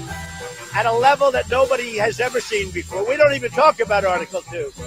So they ruled no collusion, no. Okay, here we go. Trump calls for termination or suspension of the Constitution. Former U.S. President Donald Trump has repeatedly denied the Constitution for winner, or it was published that Trump's remarks. Oh, let's play it. I got you, Pittsburgh T. I'll do this shit. Good Sunday news. Not endorsing Trump. They're all making moves to run against him. Extremism and anti-Semitism. After the rapper Trump recorded a 2020 election. Yet disavowed either Fuentes or Ye. Instead, Trump recorded a video expressing solidarity with the mob that attacked the Capitol on January 6th. He did that earlier this week. And then he supported that mob that attacked the Capitol. Talking about he's going to pardon those people, bro. And on Saturday, seemingly out of nowhere, called for the suspension of the Constitution as yet another attempt to overturn the 2020 election. Trump has been politically underestimated before. Now, let me find that. Trump suspend Constitution. That's it. Pittsburgh T. Why you stop typing? Why you stop typing? Deuce, that's propaganda 1. You got 2 more times to say propaganda today because Deuce, that's his favorite word. So Deuce, when you say Democrats have been with the extreme talking points, he's going to be a dictator. He said that. No response on Pittsburgh T? Come on, man. You know you the homie. Even the Republicans have a problem with him talking about he wants to suspend the Constitution. I'm just saying. Trump calls for termination of parts of the Constitution. So I got to play this on the Former President Donald is on operations at the White House during contrast of 2020 election or running the race again. But even his own vice president says claims of fraud are completely false. Ultimately, there was no evidence of enough fraud to change the outcome in any of those states. That's Pence. But Trump still on. Trump did. Pittsburgh T, do you think the election was stolen? Because he's still saying the election was stolen. Deuce, you think the election was stolen? Because Donald Trump said the election was stolen. I'm telling you, man. It's like, I'm okay with being challenged. It seems like you guys don't want to be challenged. Y'all just want to say it, and I just got to be like, you right, get him, daddy. Like, nah, homie. But I think it set the table. This ain't that. And set into motion what ultimately led to a tragic day on January 6th. The former president's actions leading up to... And whoever this is texting me while I'm live, telling me to play that music. Don't make me block you, dog. I'm not about to play your music on this episode, bro. January 6th will be front and center when the congressional committee investigating that day issues its final report this month. Donald Trump was a guy who... Nah, that ain't it. Let me find it. Here we go. Yet the possible termination of parts of the Constitution. The Constitution. This year's holiday decorations at the White House during an event for the Kennedy Center honorees Sunday afternoon. We the people. The first words of the Constitution. The beating heart of our democracy. The story of our nation that makes America, America. The president's pointed remarks about the Constitution are in stark contrast to former President Trump's take on the founding document over the weekend, when he suggested on social media the possible termination of parts of the Constitution. So, see, they highlighted. Let me go to this. Let me share my screen. What's this, 48 seconds? Let me play the 40. Let me play the 40 for play this for y'all. But I'm gonna read it to you off the screen. Let's show it to him. Let's show it to him. You know what y'all talking about?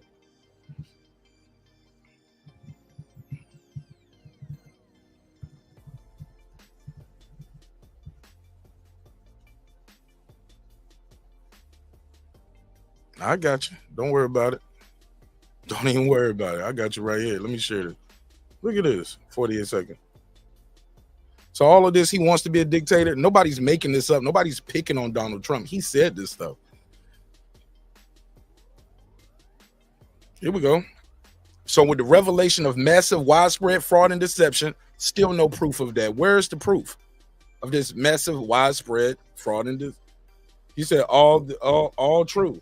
Fact check me. I ain't even read what you said. I ain't even got to it. So somebody said, call in. Phone lines are open. 404-692-1766. Somebody said, they don't want Trump to win because he's not a sellout. and they want to appoint anyone else as president because they are puppets. And you said fact check you on that. That's your opinion, homie. Your opinion is your opinion and yours alone. I can't fact check your opinion on he's not a sellout, this, that, and the third. That's your opinion, and you're entitled to it. Let me play this though. Where we at? 48 seconds. Here we go. So with the revelation of massive widespread, where's the revelation of all caps, a massive widespread fraud and deception? Where's the fraud? And working closely with big tech companies, the DNC and the Democratic Party. Let me ask you this: how did you win if it was fraud and deception and they all cheated? How did you win? An outsider, never held the office, right? And you beat Hillary Clinton. How did you win if it was all massive fraud and what? Bro, you can't have it both ways. You can't say I want to be. Look at him. You can't be like, when I win, it was perfect. If I lost, it was fraud. What? Here we go. He's still up here. Do you throw the president election results of 2020 out and declare the rightful winner? Or do you have a new election?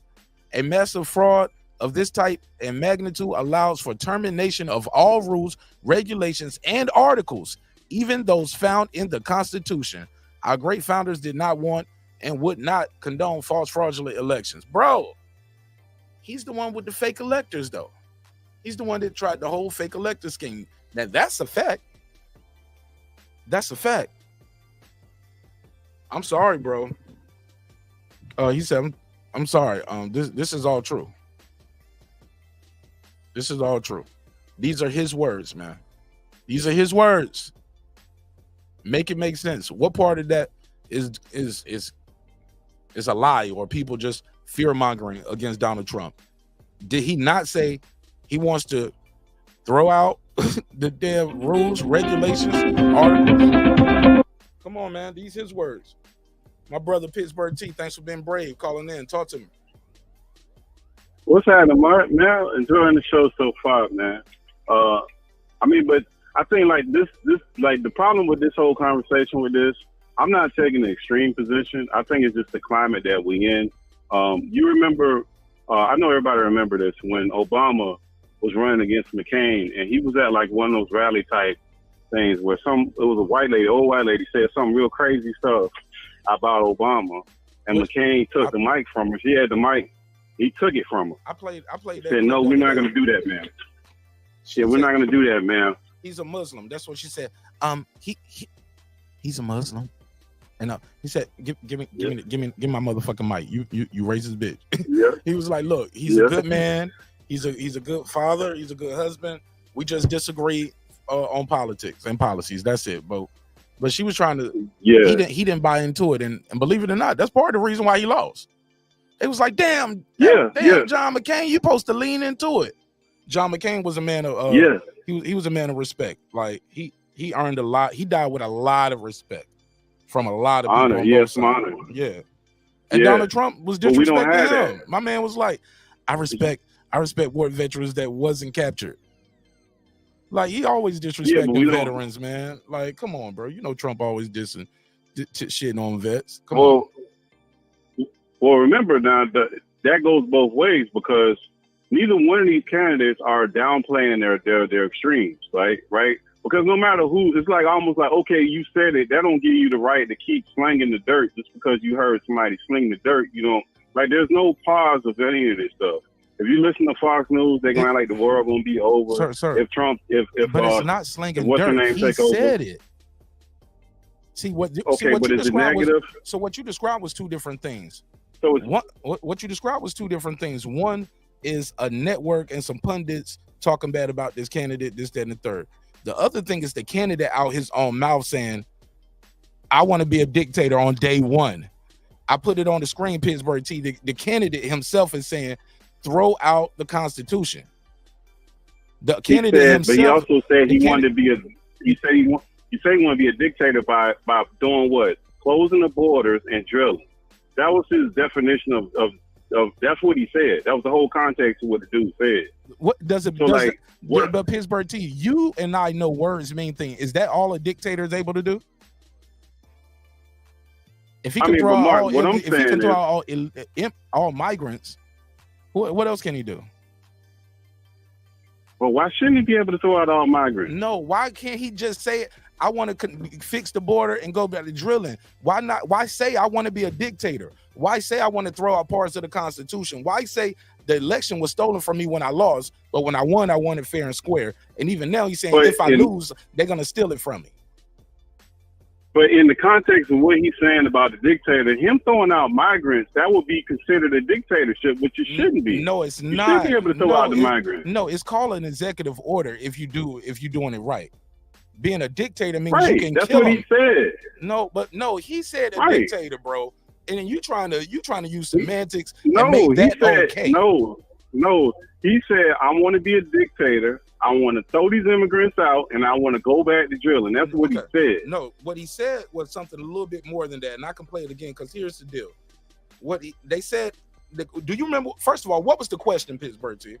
Don't try to make it make sense and make it okay. Do you remember what the question was? Well, I was just talking about the temperature of nobody. You can't even say that Kamala's calming us down. You can't say Trump calming us down. Both of their extreme bases, if you go to the AOCs or if you go to whoever you want to go to, none of these people are doing the John McCain thing where they're calming any of this crap down. What was my point, my original point to any of this? You don't have those kind of people because they trying to win and they don't care. And it's then brewed over into where we at right now. Nobody cares. Nobody's trying to calm anything down. Because here's the thing, Pittsburgh team.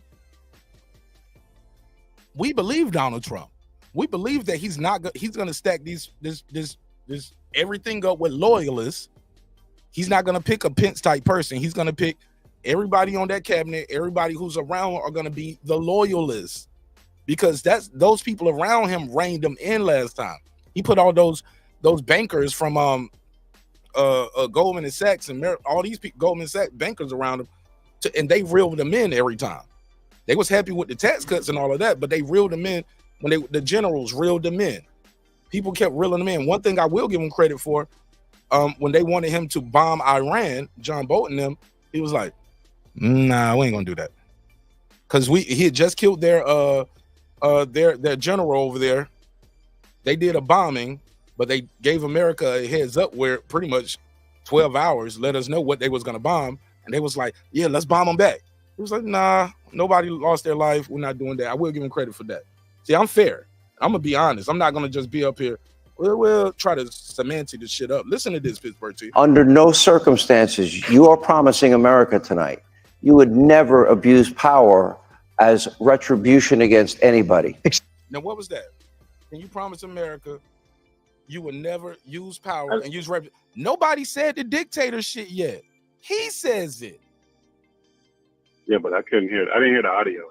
I didn't hear it. What did you say? You can't hear it? No. Okay, let me tell me what it said. No, I want to play it for you. I want to play it for you so we don't have it in no uncertain terms what was said and how it was said. And even with that, except for day one, you know what I mean? That means yes, and I'm gonna start this shit right away. That might just be what he do on day one. What else would he do as a dictator, Pittsburgh T? Let's play it though. Oh, can't hear it. Unmute. Hold on 1 second.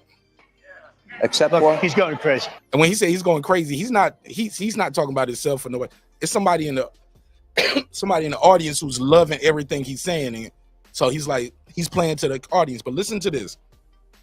This question is simple.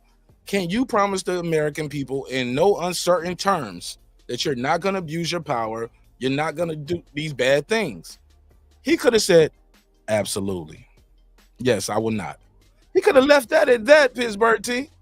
He brought the word dictator in.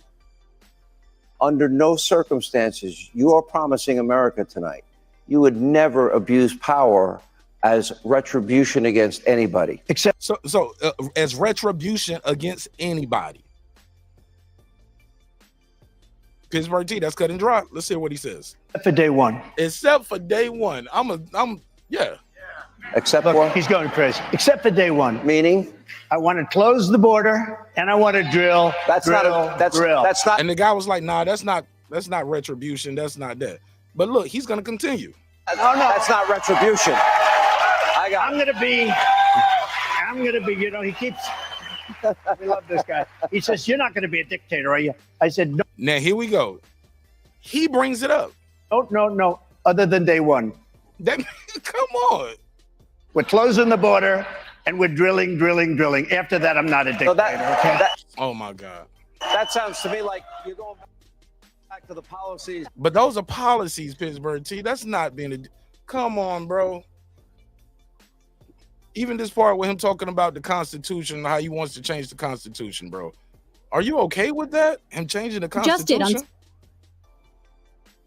You got the floor, Pittsburgh T. I mean, he can't, though. I mean, it doesn't matter what he want to do. I want to be a billionaire. That don't mean nothing. He can't do it. Like, we got 3 equal branches of government. That's been in place. If that was the case when the FBI was investigating him the last time, they would have never investigated him. They would never investigated him, brought charges on him. They never had a special counsel.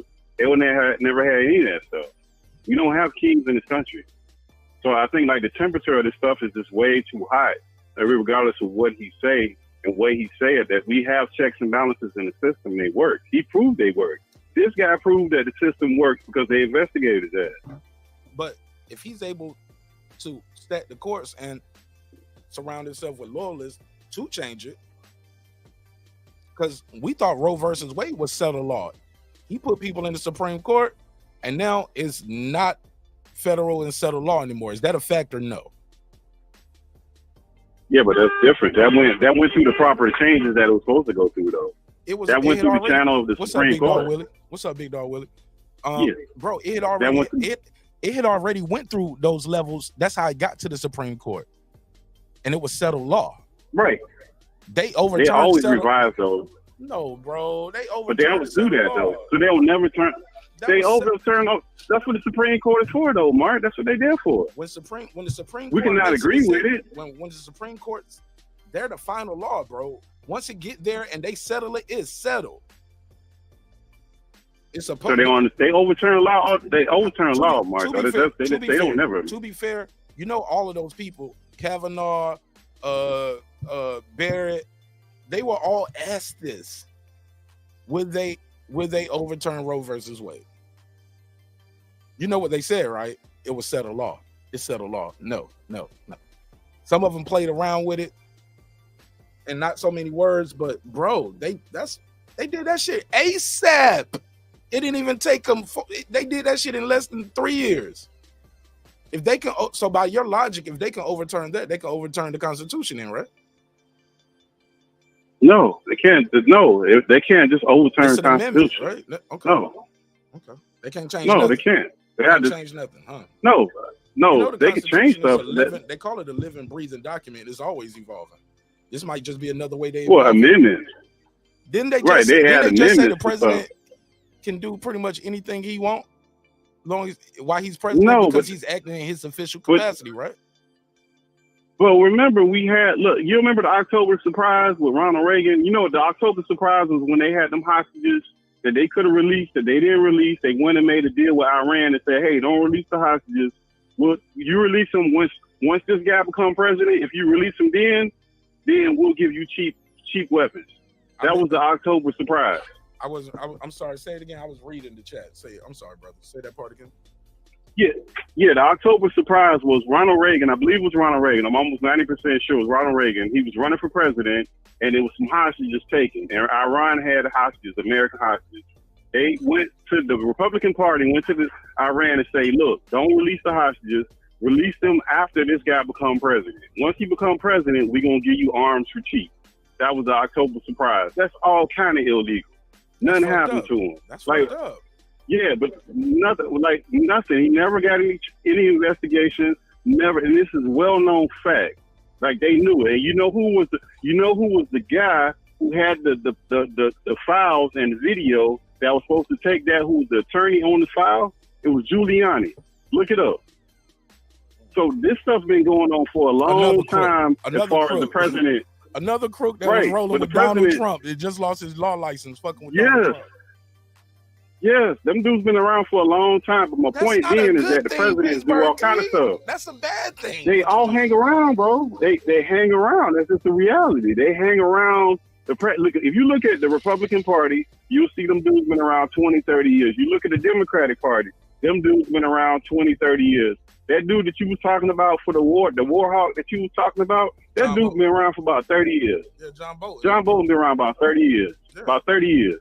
Always a war hawk. Love to go to war. Everybody know it. Been around. Trying to do all kind of illegal shit. Because they're tied to these defense contractors, and a lot of people are confused too how this works. They say, well, we keep giving money to Ukraine. We giving money to Ukraine. Bro, they give money to Ukraine to buy American weapons.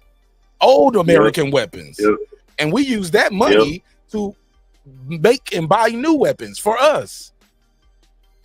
Do y'all know that? A lot of people don't know that. They think they just sending duffel bags of cash to Ukraine. That is ludicrous, ladies and gentlemen. That is not what's happening. What's happening is you give them money, basically a credit. I'm giving y'all a line of credit. And you can use this money to buy weapons from me. You feel me?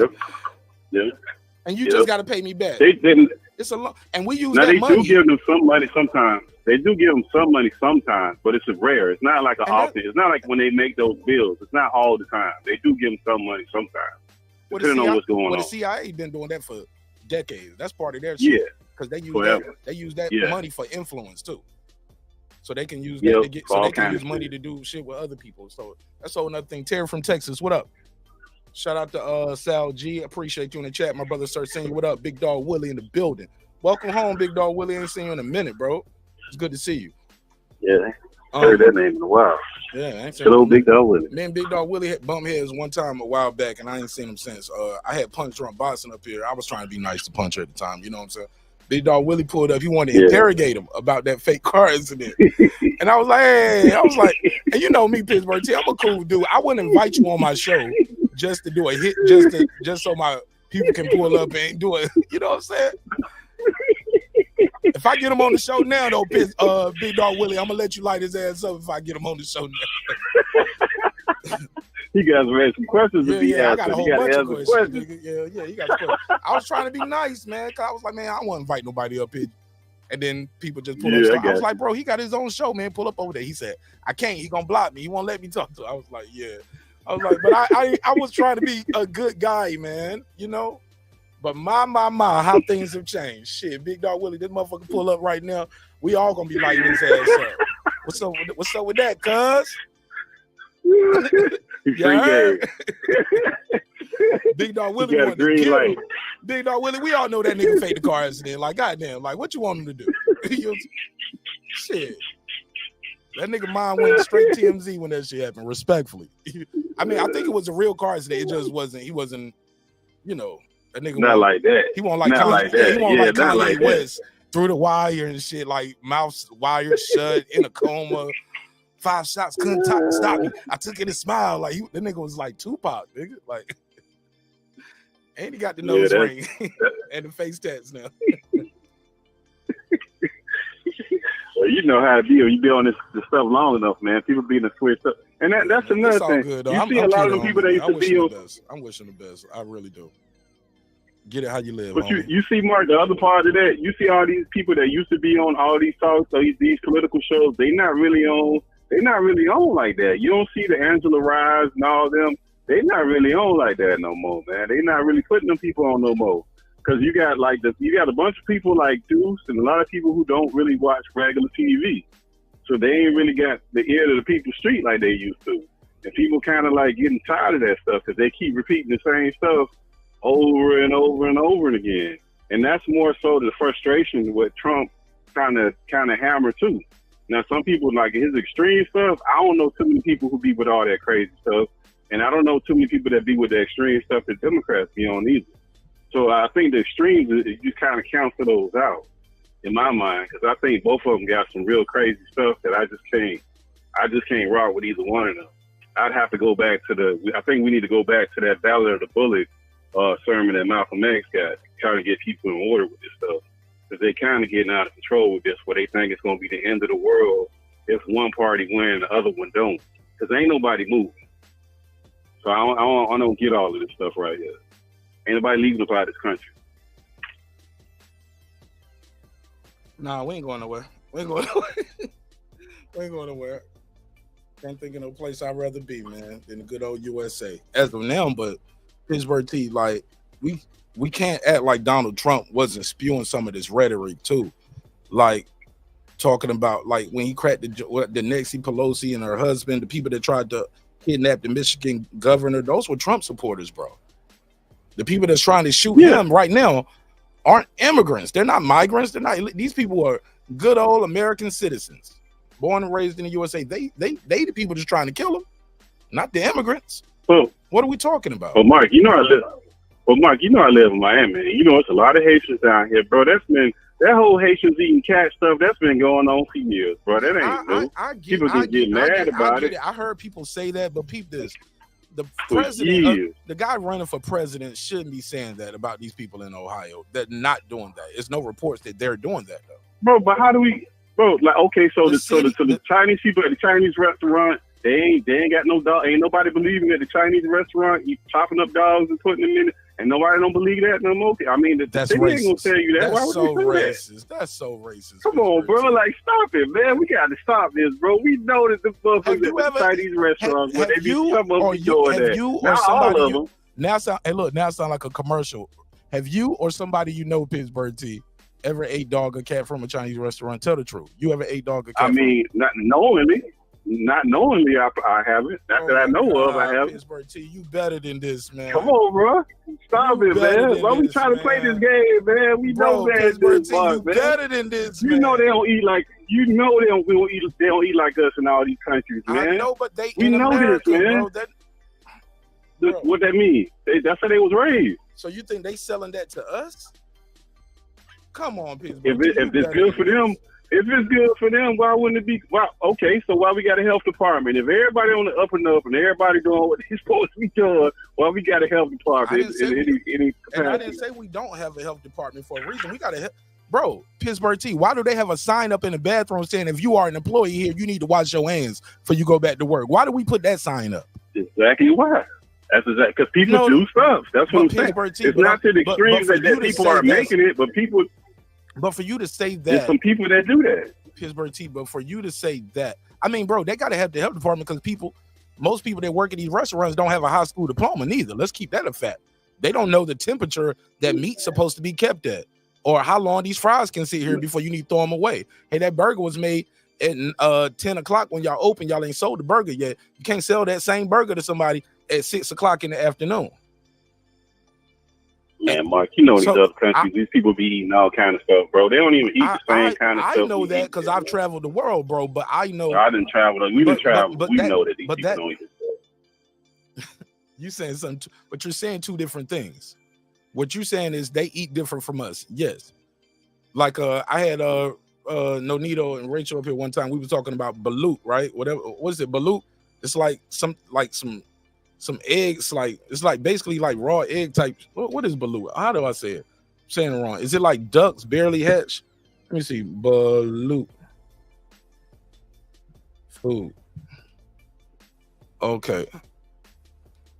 This shit is it's a fertilized developing egg embryo that is boiled or steamed and eaten from the shell. It's like street food, like street tacos. They sell this in Cambodia, Vietnam, Philippines, places like that, right? But basically the egg it ranges between 14 and 21 days.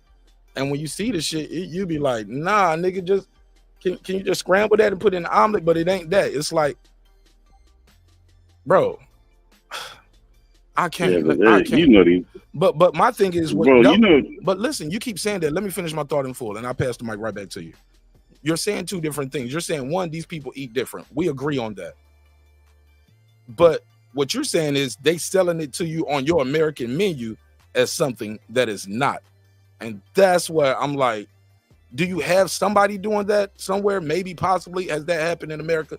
Hell yeah. I remember being a little kid, and that was racist rhetoric that was going around the hood all the time because it might have happened at one restaurant somewhere in America and they saw it on the news. So now the thing is, better be careful in that Chinese spot. They selling you dog and cat. Come on, bro. Come on, bang.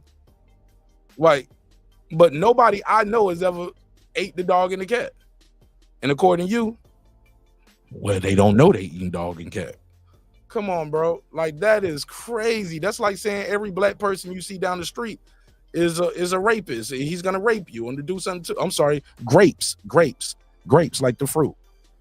That's like saying every black person you see is a rapper or can run fast and play basketball. You know that's not true about us.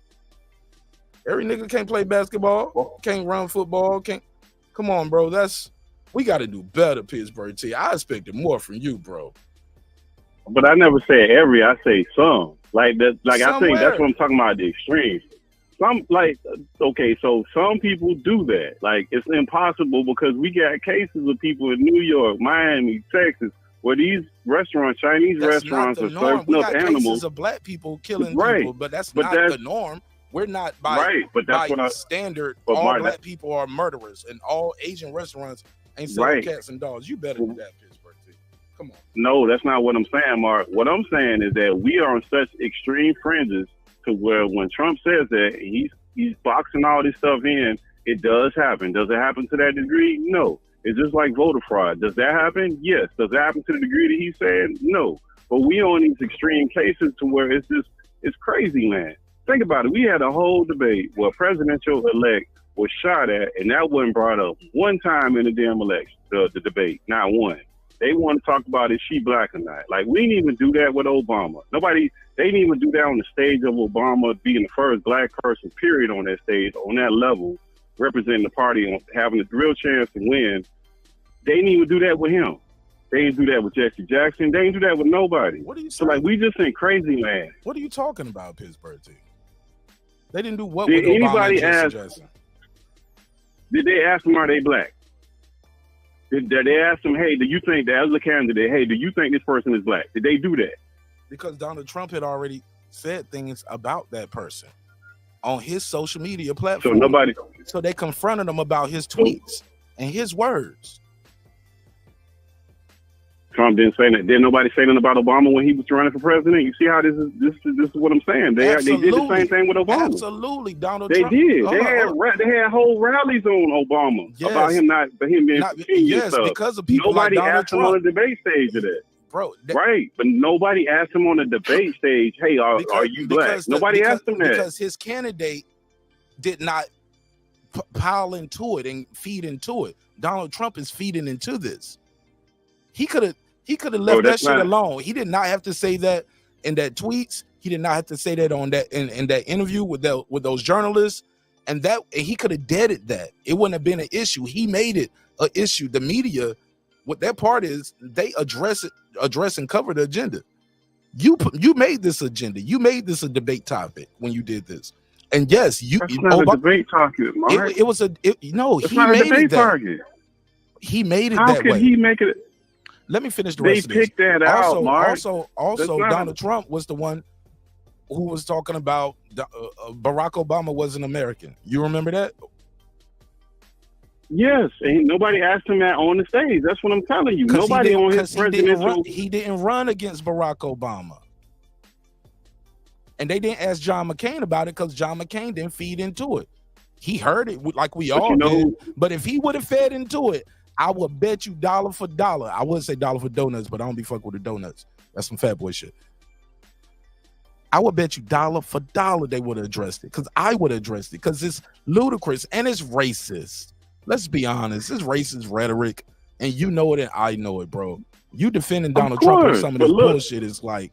I'm not defending nothing. No, I'm not What are you defending doing nothing. I just told you that what I'm telling you is that the environment that we weren't in that when Obama was in there, and they had whole rallies.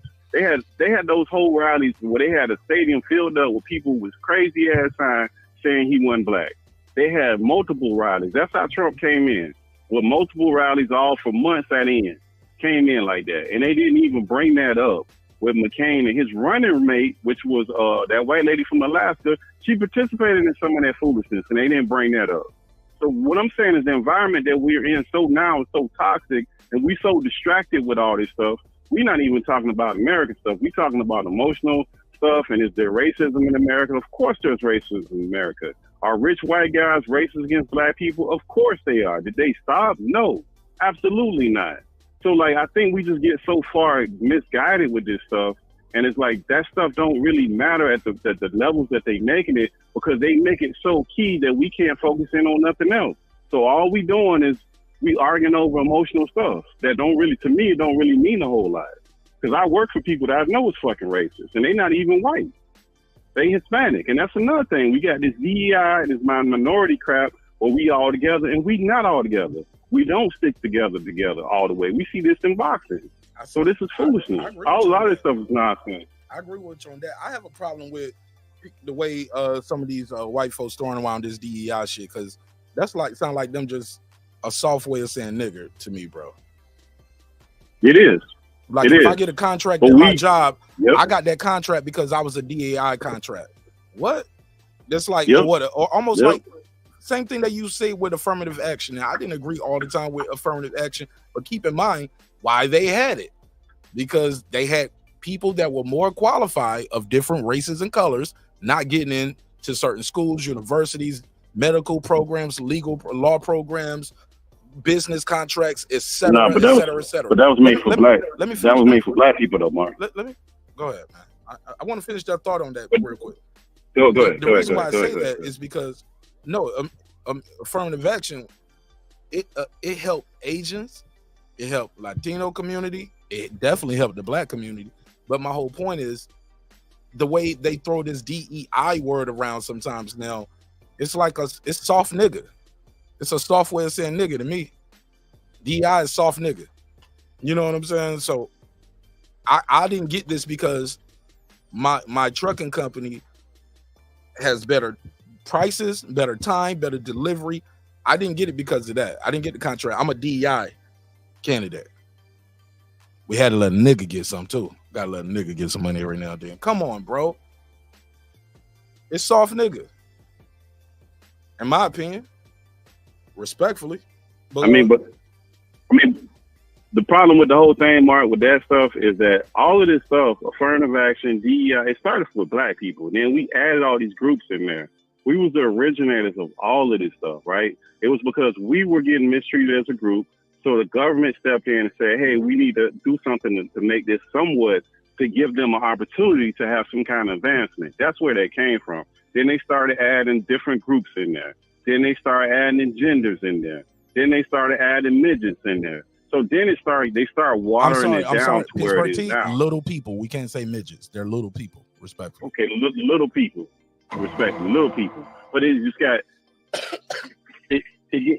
Look at that. watered See, I had down, to do that bro. because of that. I gotta do it. Got watered down, got watered down, bro.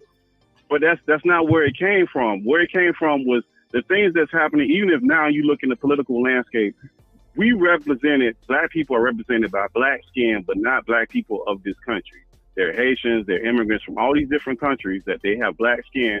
So for them, it's like, oh, we got a black person. That person, I mean, they got black skin, but they not going to understand like what you got going on, and they don't really care. And that's okay. So that's why a lot of that stuff like they did. Okay, Pittsburgh. No, it's not. No, let me say, I bump into black people every day that don't know what I got going on and what I'm going through. Bump into white folks, Asians. And I get it, and it's okay, because I don't know what they're going through neither. And to be honest, most of us don't care. Most of us are walk down the street focusing on one thing. I need to get whatever I came to get out here in the world, whether it's going to work and making money, going to the grocery store, going to college, going to school, taking my kid to daycare, hoping it's not going to get shot up, whatever. I just want to go out here in the world, do what I need to do, go to church, whatever you got, and make it home safe to my family. Most people just want to make it home safe to their family, Pittsburgh T. And for people in the chat, and I don't know how you feel about it, I heard somebody say, because I haven't talked to you about the debate, they said the whole debate was rigged. Kamala had the questions already. And I'm like, even if she had the questions, because I believe they both had, because it was set up. I can see, like bullet points. We're going to talk about the economy, your record. We're going to ask Trump about his record, immigration, gun control, abortion, inflation, Gaza and what's going over there. We're going to ask you about Israel and Gaza. We're going to talk about Russia, Ukraine. Like, bro, I could have wrote these debate talking points and you just sit back and see what's going to happen. And what we saw happen was she was able to manipulate Donald Trump and get him off his square. Would you agree that nigga, like, because even though she didn't answer the question, she was smart enough when she didn't answer the question, he asked her a question, she focused, she got right back to it. She was like, answer the question, sir.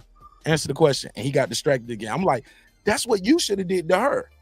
And I'm one of those people, like, whether I'm rooting for, whether I want her to win or not, I can look at a breakdown and be critical and be fair. I think I talked to you right after the debate, you and KP. I knew y'all was rooting for Trump. I said, Biden got his ass whooped. It's over. It's over. Yeah. I put out shorts and memes. I lost a couple of subscribers because they was like, you rooting for Trump? I'm like, nah, bro, I'm being fair. Joe Biden got his ass whooped. He can't beat Donald Trump like that. He can't win like that. So, but she won. She won by today's standards. She won by today's standards, and what we're doing is a debate. She clearly won that debate, right? Like that's not the point of like it not being fair. Of course, it's not going to be fair because it's not a friendly network to Trump. And I would expect the same thing if she would have went over to Fox. They would have did the same thing to her. They would have been cutting her off. They would have been fact checking. They never fact checked anything to her. But it's over, it's done. Like that's the rules of a race. Like fair ain't. It is what it is. They set them rules up. They abided by them. Really by Biden. Then they went in and renegotiated again with her. Those are the rules that they negotiated with her. They both agreed to those moderators. And to be fair, the things that they quote unquote didn't fact check her about, or didn't fact check, or he still said that though. Now, she lied about a lot of stuff though, Mark. They just didn't bring it up though. Whether taking it out of context or not, but they didn't get a chance to fact check him because soon as she was done talking, he was back talking, and they was fair on both sides. They let her overtalk him. One. They didn't fact check her. You didn't even let me finish. They didn't fact check her. Let me say something. They didn't get a chance because he was jumping back in because he got distracted off the last thing he said. She would say a whole bunch of this, but right there at the end of her soliloquy, she would say something to get him riled up, whether it was about where his daddy left him a whole bunch of money and he went bankrupt 6 times. He was like, I think she said like $400 million. He was like, first of all, it wasn't 400 million. It was significantly less. It was a lot less. And I turned it into billions. I made billions. I was like, bro, you out of touch. People don't want to hear that. You get what I'm saying? Like you out of touch. But also what he did in that moment was he missed the opportunity to correct her on her shit. And they just ain't. And he had lying about a lot of stuff. He had the floor. But she lied about. He had the floor many times. And she did that again. One time they asked her about, why are people better than they are 3 years ago or something like that. She talked about her and Biden and their record and her values. And then she talked about him and I grew up. And instead of staying on topic and making her stick to topic and make her answer that question, he could have said, I'll rescind the rest of my time right now, or half of my time, because I want to hear the vice president tell us why people are better, because she talked a lot about her values, but she didn't answer the question. It was another time where she was asked the question, said something, didn't, and she was insulted that nigga right there at the end, talked about his crowd size. And they were about to say something to him. They said, well, vice president, hey, I want to say something. Watch it, bro. Go back and watch it again. Every time that they had a chance to correct her or wanted to get in, he wouldn't let him. He was ready to dig in. And he just kept falling down the rabbit hole. They chose not to fact check her. She said quite a few just straight up lies. She said that they're not in any wars. What you mean? She just said a couple things that just flat out lies. She said we're not in any war zone no more. She pulled all the troops out and there's no troops in the war zone no more. That's flat out lie. Where are they? That's not true. Where are they? That ain't true. Where are they? And then she did another thing. Pittsburgh T, where are they? Come on, I'm Mark. asking you. Come on, Mark. We ain't in no war zone. I'm asking you. Tell me. Shit, I'm uninformed. Maybe enlighten me, my brother. So when we pulled out, like, and then that's the thing too. Like these people play these games. You're not answering these questions yet, bro. No, talk to me, bro. Because when we talk about when we talk about a war zone, what are we saying when we saying a war zone? Are Chicago, we getting shot at, or like what's the war zone? Atlanta, See, that's the thing about this game. You asking me a question with That's a question. the game. You said, what's a war zone? Chicago's a war zone right now. I don't know. I don't know what the war zone is. I don't know what the war zone is because if we leave pull out, So if you pull don't out, know, and you we can't still say got a she's a base liar there with then. truth there. So by your own yeah, logic, because you said, if we still so got, by your own logic, no, they we still did got the right thing then. We still got because you don't know. no, because if we pull out supposedly, because if we pull out and we still got troops over there, even though it's not a full force, ain't we still over there? Or it's just me? Because that's what we doing, bro. Like when we say we pulling out, when we supposedly allegedly pull out of these places and we still got troops over there, ain't we still in the war zone? What troops do we have where? You keep saying over there. I'm asking you specifics. How many troops do we have where? Afghanistan. We ain't got. Well, Afghanistan is still troops over there. So we have troops. I don't know the number. They still over there. I don't know the number, bro. Out. We still over there. How many troops are in Afghanistan? I don't know the number. We still over there. Still got people there. It's a very small force. We still there. They gonna say they training them with some shit. They gonna make up some kind of story, but we still there. So like some of that stuff, it's like it's a game. The way that they word that stuff is what I'm saying. The economy stuff, like, and then they never nailed her down on nothing because she just kept talking in circles about her mom and her mom, trying to make it seem like her mom was a single mom and her daddy didn't exist. That he wanted a professor and her mama wanted a professor, and she just middle class kid, like just a bunch of nonsense. I just think that debate, that's the last that we gonna get. We ain't getting a whole lot off of that debate. People, it didn't help to change anybody's mind with that damn debate, in my opinion. I didn't really get much out of that. According to Trump this, did Trump stuff. There aren't any U.S. soldiers in Afghanistan right now. The last U.S. soldier left after more than 775,000. The last U.S. soldier boarded the plane to leave Afghanistan on August the 30th, 2021. In nearly 2 decades that was preceded, more than 775,000 U.S. servicemen were deployed to the country at least once.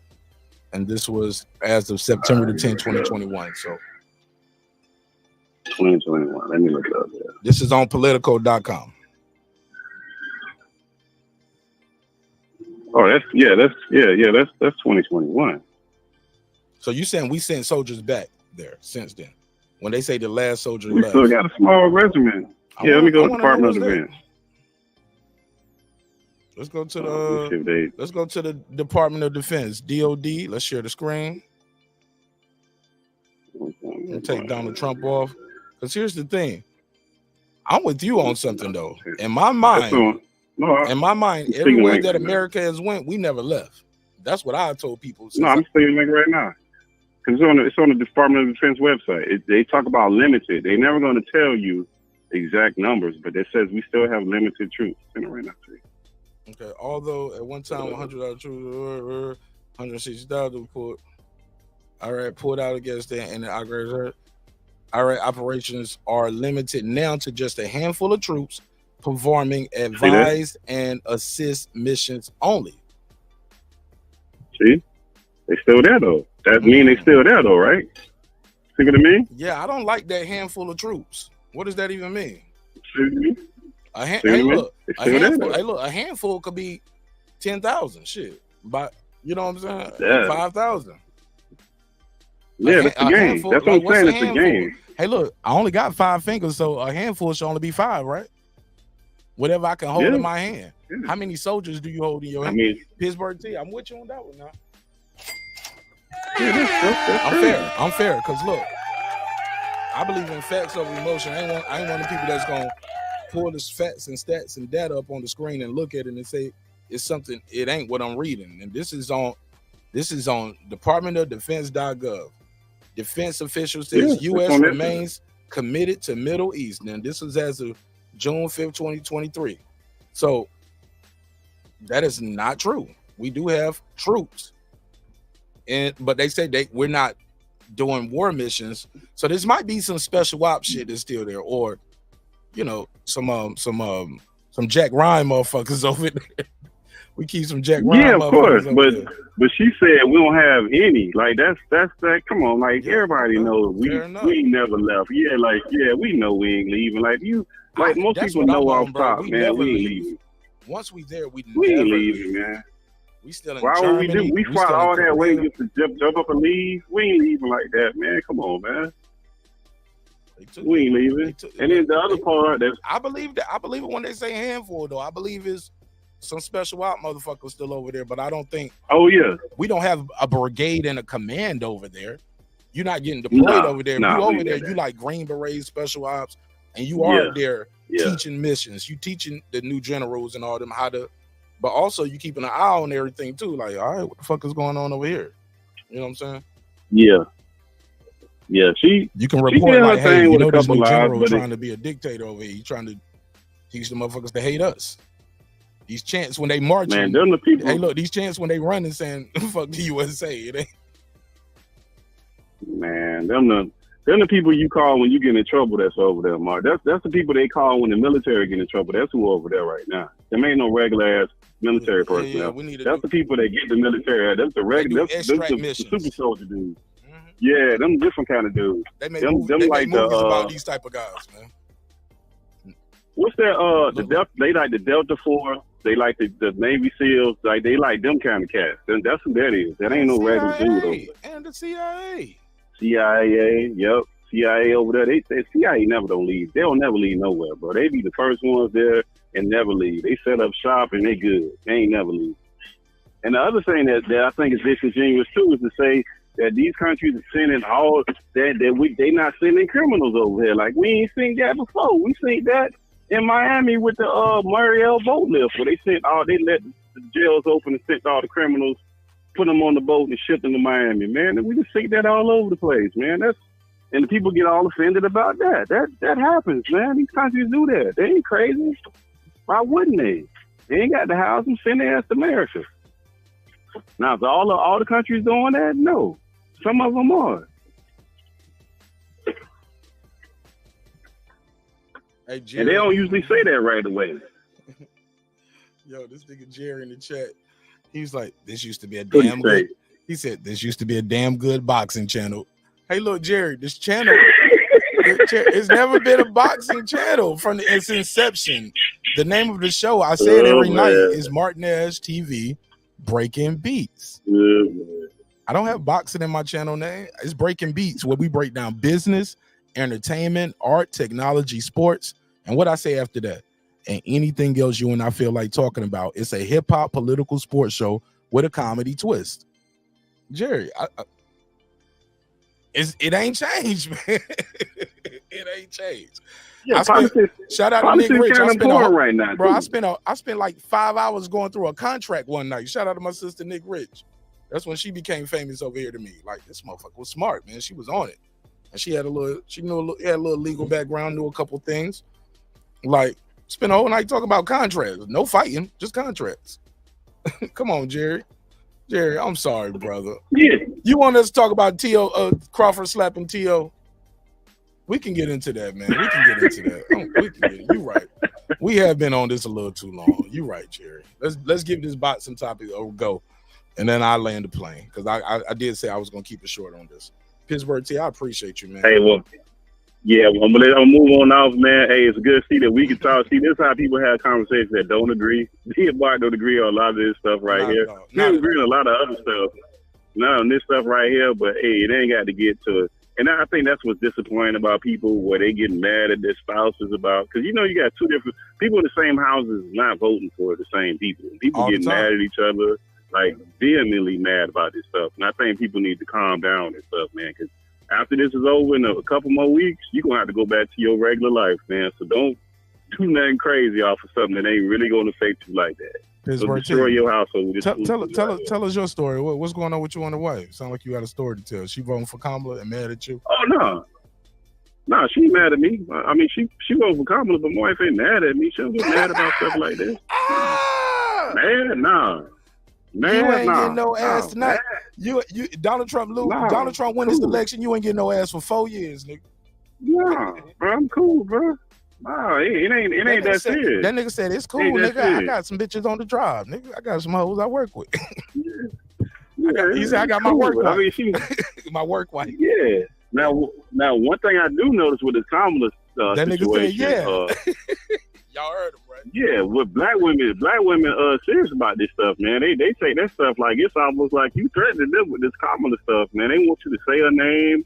the way that her name need to be said, and like, man, you know this lady got a difficult name, man. I'm gonna be honest. always. Her name is almost tomato type shit, right? Because I've heard people that Yeah, love her it's to death difficult, and support her, and was saying it wrong. They still say Kamala when it's Kamala, right? So I hear people saying Kamala. I hear people say Camilla. I know when you said Camilla, you meant like chameleon. I knew you meant it with disdain. But that's you though, and I'm okay with that. That shit don't hurt my feelings. My last name ain't Harris, nigga. You know what I'm saying? Like I'm not gonna. I keep telling y'all, don't shout out to Nick Rich. Yeah, don't lose your shit like that over this, because what's gonna happen is gonna happen. And don't go get no gun shooting at nobody neither. You know what I'm saying? Because they disagree with you politically. Oh. Nah, man, just take your anger to the voting block. Put a sign in the yard. Hold on. So let me ask you this: do y'all have a Harris Walls sign in the yard or a Trump? No, I don't do none of that. No, I don't do that. No, I don't do that. No, I ain't. No, we don't do that. No, the only man that's gonna be on my yard is my man gonna be on my front door. That's it. Ain't there another dude gonna be on my front door doing nothing. I'm sorry, it ain't happening. What the hell is going on? My nigga, I ain't even mad at it. So tell me how that conversation. Because look, here's the thing: the women I talk to, other than my wife, I ain't talked to a lady yet. Like they say, yeah, man, I'm supporting blah blah blah. What you described, I haven't experienced it yet. Like my wife and I, we rarely even talk about politics, other than she'll send me little links for the show, or she be like, hey man, did you see this? Or we be out here and she be like, I got a topic for your show, and I be like, here we go. What you got, my nigga? Yeah. She was like, I'm gonna stop sending you topics. You never use my topics. I was like, you'll send me a funny video or a cool video. She was like, well, make it a topic. Find a way. I'm like, no, I'm good, man. Terence Crawford still coming up, man. We gonna fight. Them niggas ain't gonna never fight. And when it finally happened, I was like, I told you. That's why I kept talking about it, and I'm going. She was like, well, I'm going too, goddamn. I was like, I ain't got no ticket for you. I only got credentials for me. I'm saying, PBC didn't give you one. Put your ass in the room. I was like, I don't know what's gonna happen. I was like, you've been talking a lot of shit over the last years. I want to keep you safe. You stay in the room. I don't know what's gonna happen. She was like, nigga, ain't nothing happen. I watched you on the internet. You living your best life. I'm never going with you a fight to again. So I lost some friends. Man, that's I the lost thing I some don't friends get. around that Why fight. the gun and my wife prices go up so much? Why they buy all the guns? Every presidential election, they always holler about the gun companies. If I was a gun company, I'd give Democrats a bunch of money so they can act like they're gonna win, so I can sell all the guns in the world. Every time it's a presidential election, guns go through the roof, man. Bullets go through the roof. It's the craziest thing. I just don't get it, man. Usually because fear mongering, bro. In my opinion, a lot of fear mongering when it comes to every election too. You hear somebody saying they're gonna take away your rights to guns. They've been saying that since the 80s, bro. So they ain't did nothing. They said that every election, and some of these people ain't 20. They've been around for a long time, and they keep falling for it. Nah, it's okay. I just wait for them to finish doing that, and I buy mine later. Shit, I need to start. I want to start making my bullets. I got a homie, bro, and I'm trying to go to the range with him because homie got everything, bro. He got everything in the motherfucking safes. And now he makes his own rounds. I remember we were sitting around. So he pack them? Bro, yeah, he got the little machine, put the round in there, pack the little shit, and he twist the little machine down, and it packs it down, then get that shit tight, hit a little thing, bam. I was like, damn. I said, that's a lot of work for one bullet. But then that nigga was like, look over. Hey, look, he talk like this. He just real laid back dude. He talk like this all the time. He's like, shit, look right there. Lift that top to that barrel up. I lift the barrel up, and I seen this nigga had a whole barrel. I was like, oh shit, gunpowder, whole fucking barrel. I was like, bro, your wife can't burn no chicken in this motherfucking house, nigga. This whole shit gonna blow up. Nah. You can, you know what I'm saying? So it's. I was like, man, you got it. I was like, you got all that gunpowder, I was like, nigga, I'm gonna buy the shells. We need to go to the range because you saving up for some Walking Dead type shit. It was like, let's use some of this. Oh, that movie Civil War. That movie Civil War. You seen that? That's that new joint they pushing on SMACKS. That's yeah. I wasn't too thrilled about it, but that's what they pushing now. That's what all this stuff. It was yeah. It wasn't terrible, but it wasn't good. was a step above bad. Put it like that, my opinion. Not good. But that's what they pushing. They push that every time we get a presidential election. Remember, they had the bunkers the last time. They had the bunkers, and everybody was buying, the rich people was buying bunkers, and they was decking out the bunkers. And they are doing it now. That's a real thing. They building these designer basements, man, like bunker style basements. That's crazy. And you hear people saying the rich folks know something coming. Nah, they got too much money, man. Motherfucker got too much money, man. Cause you know, like some of them people, like Elon Musk, like what you talking about Elon Musk earlier. You know, he owns like 75% of them satellites that's up in the earth right now that have been pushed up there. Either Starlink put them up there or that they own them shits. So he walking around with 20 security guards. That is the rumor. You gotta have a bunch of security because if you get close to him, boy, you own a bunch of shit. They need to put his ass. Nah, he got too much secrets for what he did. Tell your secrets to R. Kelly and Diddy, bitch. You need to go to jail for that statement that he made. Yeah, that motherfucker out there talking about somebody need to shoot the. Why ain't nobody shot the Biden and Harris? Come on, bro. You support that shit? Donald Trump sat down and did a whole interview with him. No, and didn't disavow it. And He still ain't disavowed. Still ain't disavowed it. Come on. We got freedom of speech though, Mark. We can't just be running around letting people throw people in jail because we have don't freedom like of speech, but freedom of speech You still comes got with it too. no. Freedom of speech comes with limits. You can't yell boom on a fucking airplane.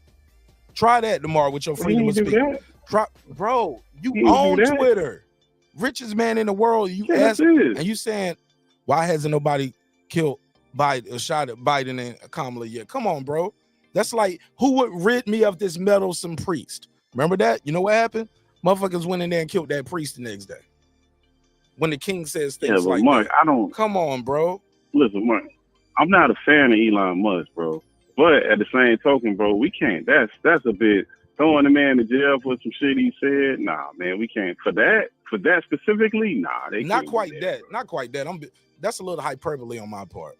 But you get what I'm saying? Like, that rhetoric Yeah, is I get dangerous. what you're saying. That rhetoric is dangerous, Yeah, and he but- should be disavowed for that. He ain't gonna be disavowed. If it ain't the only time they got him together when he said he wasn't gonna let them people over there in Ukraine get that Starlink stuff. Then they had him one of them meetings where they had him go and do like the Nick Cannon, and next thing you know, they got the Starlink. That's what happened. Like because of that religion stuff started popping up, and you can't say stuff about certain groups, and they get on you. That's the only time somebody will get them together. Outside of that. Because he got all the secrets, man. He the Epstein. If he controlling the satellites, he got all the data, man. He know a little bit of everything, man. That be the thing about these cats. Some of them you got to like put 2 and 2 together, man. It ain't just the satellite. It's what's being transferred on these phones and all this data and stuff. It's not just phones that he got up there. They're using them satellites for all kind of stuff, not just phones. So he got all kind of information. You think Epstein has some shit, man, please. That dude probably know all kind of dirty stuff that them people doing, from the princes to the kings to the prime ministers, all of them cats, to the presidents. Man, I can only imagine. They ain't gonna touch him. They'll be crazy. They have something. As erratic as he is, by the time he see them coming down the road, he might be sending something up on the Twitter that he owns. No, man, they ain't messing with him. Ain't gonna happen. For that bitch. I wish him and I wish him and Mark Zuckerberg did get that fade though, cause he backed out that shit. You know, Mark Zuckerberg was gonna whip that ass though. Mark Zuckerberg. Yeah, he's too out of shape, man. He can't. Yeah, Mark Zuckerberg been training. He can't handle it because that would have been bad for him, man. Zuck would have beat him down, man. That would have been ugly. Bro, I would have paid for that pay-per-view. All right, well look, let me jump into this next topic, man. All right, Mark. I'm hanging hold you, bro. Hey, good to talk to you as usual. No, you good. I got to do this shit for Jared get mad at me because he ain't gonna be able to. Yeah. Do your boxing thing. You know that. Yeah, you know that ain't my thing. Hey, I'm gonna holler at you, Mark, man. Be easy, bro. My brother, thank you for all your support. What do you mean by that? You broke back is broken. What a vertebrae or what portion? Spinal. Let's get into this gangster shit. All right, Terence Crawford was at the Sphere this weekend at UFC 306, I believe. Damn, man. Hey, look, UFC with those numbers, it remind you how many times you don't pay $100. 306. 304. 205. Like you start remembering like some of the UFC you bought, like, yo, I bought like some people like, bro, I bought every one since UFC 200 or 205. UFC 205 was a fucking joint. That shit was fire. That shit was fire. That's when that was when Conor McGregor did that Eddie Alvarez shit. Like it was Eddie Alvarez, Conor McGregor type joint. That shit was good. That shit, the UFC was fire. Tyron Woodley. Tyron Woodley fought that night too. It was a good fight. I remember that shit. There was some shit going on with that one. What was UFC 200? What was that one? That was a good one too. Who was that? Oh, that was the Misha Tate fight. Yep. Brock Lesnar was on that card against Mark Hunt, Daniel Cormier, Anderson Silva. Like, that's, come on, man. 200. Like, you remember little shit like that. All right, so anyway. And Teofimo gonna forever remember this debut at the Sphere. Terence Crawford had the G-check this motherfucker, bitch ass nigga. Look at him run up down on him, ran down on him. He said, you ain't gonna do shit. You ain't gonna do shit. I'm right here. You ain't gonna do shit. Watch me. I'm gonna stand right here and you ain't gonna do shit. This was like when Will Smith smacked Chris Rock at the fight. I mean, at the, I'm about to say, bam, bop, just tap him on the face. When Chris Rock was hosting. Now, granted, Chris Rock didn't deserve that. Let's be clear. He did not deserve that, man. And I feel bad for Chris Rock. But I don't know if it's a slap. Looks more like a mush. He definitely put hands on him, though. He definitely did it quick, real quick. Gotcha, bitch. Yeah, what? And your boys with you ain't gonna do shit. Your boys with you ain't gonna do shit. Yo! Yo, Teofimo Lopez. Teofimo No Buzz Lopez finally gave me a reason to talk about him. Now, I don't fuck with Teofimo Lopez. I'm sorry. Put a case on me. I used to like Teofimo Lopez. Even when his fans was like crazy, I was like, man, I like Teo, but he got delusional fans. It was like the Spence thing. Like even now, if y'all watch the show long enough, you be like, oh, Martinez, you don't hate Errol Spence. You fuck with Errol Spence. Just don't like the fans. And they were so easy to target and pick on because they was weak mentally and emotionally, bitch ass niggas. Like, it was just so easy to get them riled up. But Teofimo Lopez, he's just a different type of person, bro. Like, he's a panderer, man with no land. This dude is hey, look, it's funny. Some of y'all like Teofimo Lopez, but y'all hate Kamala. Ain't he a chameleon too? I mean, he was American, couldn't get in the Olympics there, tried to Honduras, couldn't do shit there neither.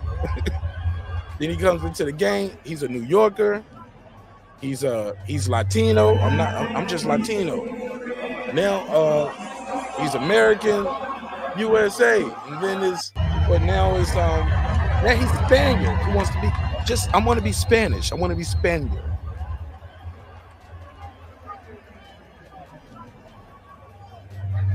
He just want to be loved. That's all it is. He just want to be loved. Top rank can keep their black fighters. Yep. And now that black fighter slapping you in your face right there. You ain't do shit. You ain't do shit. Did it twice. Somebody said, I'm sorry, it was the picogram devil. Somebody said John Bone Jones was supposed to fight, but the nanogram devil got him. Yeah. I thought he had the nanogram and the picogram. I didn't know what none of that shit was until John Jones. And I like John Jones, but I don't really fuck with that cheating shit, bro. And I lost a lot of respect for John Jones because he was already good as fuck with the skills, but that extra edge is an extra edge. You can't take that away. Yeah. I'm on the fence about that, but is he good at what he do? Absolutely. Did he cheat? Absolutely.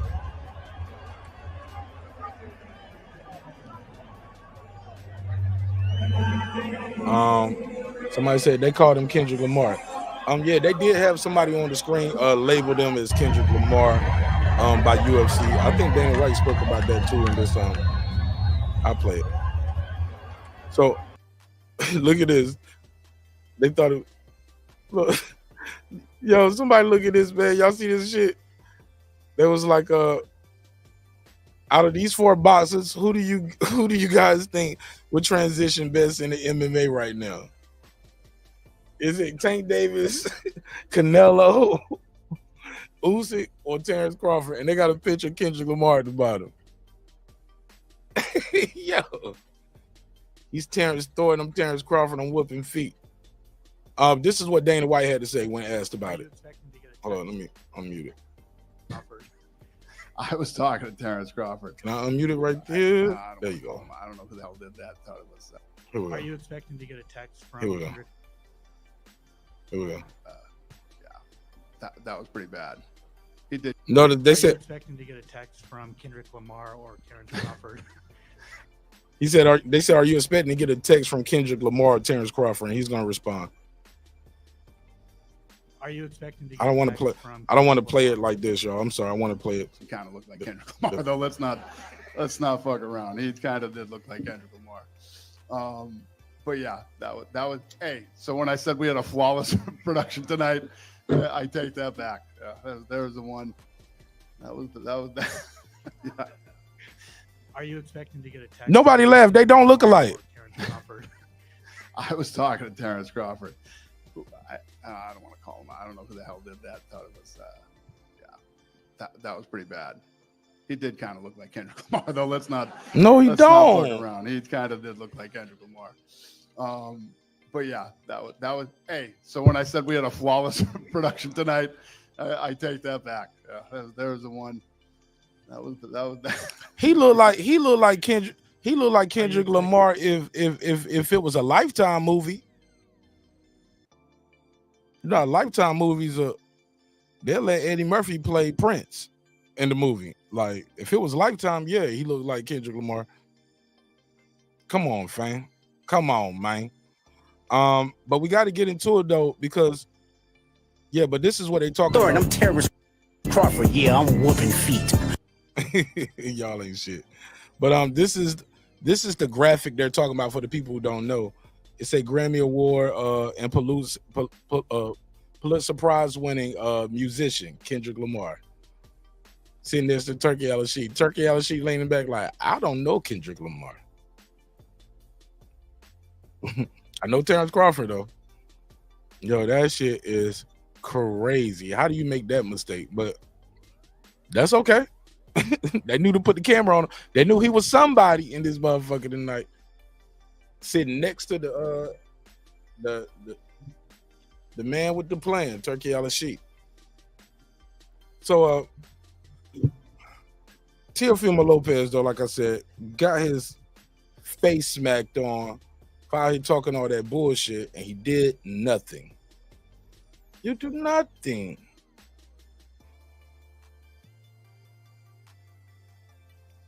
This nigga at the hotel phone ain't talking to no damn body. Nigga just on the hotel phone. Ain't talking to nobody, bro. Ain't talking to nobody. Let me see what they saying. Nothing. No replies, Twitter fingers. You ain't got nothing to say about getting slapped. Oh, hilarious. Hilarious.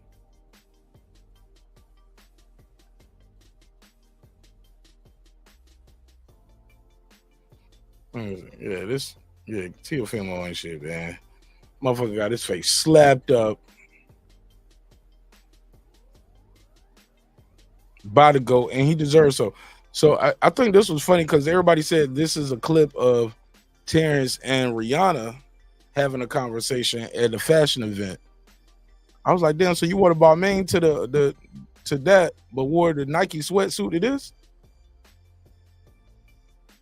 Gotta get your priorities right. No, I'm talking shit. Hold on, but let me see Terence Crawford and Rihanna. Let me see.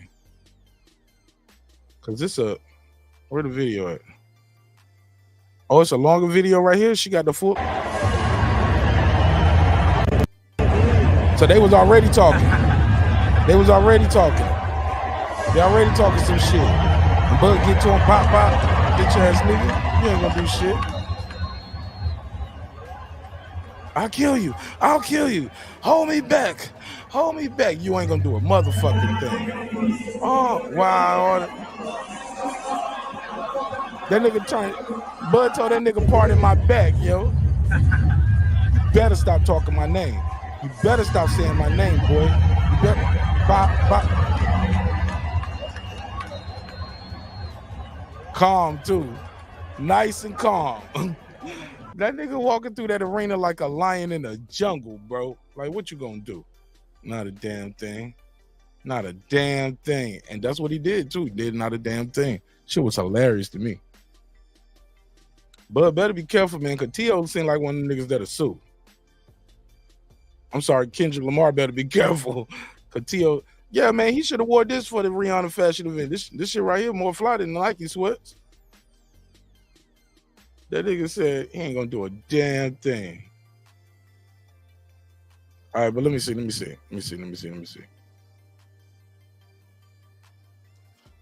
He said, so he tapped him on the forehead with that finger. That's what his sister said, Letitia Crawford. That's what it looked like. For the people say he slapped him, he definitely looked like he poked at him. Then right here, poke, and then another finger point. And T over there, keep playing on my face. Keep playing in front, I'll kill you. But look at you, ain't gonna do shit. You a bitch, and I just proved it. Now let's enjoy the show, motherfucker. Woo! Terence Crawford proving he the pound for pound best in the world. Told that nigga bow down to the rope. Oh man, T.O., you gotta do better, dog. Tyrann Key, they black fighters. Well, you keep these fingers in your face, you bitch ass.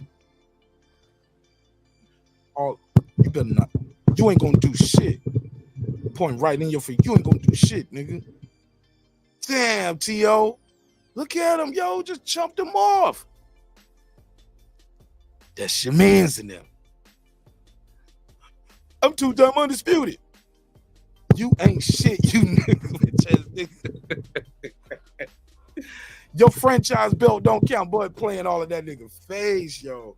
You know how the youngins be like, stop playing in my face. No, this is playing in your face in real time, in front of God and country. Hey, look, talk about, I would have killed them if they didn't hold me back. Niggas ain't holding you back. They don't want to get involved in that shit. They just standing there for the show, for the love of the show. I like Bud Crawford, but to be fair, I kind of feel bad. I'm like, bro, this is kind of bullying a little bit, right? This is kind of bullying. Nah, Jerry, go on, call in. I did the boxing. I sped it up. I did the boxing just for you, brother. You and nobody but you. Yo, he chumping this motherfucker off, yo. T.O. did all that talking. Bro, we know T.O. ain't no tough guy. We know he ain't no tough guy.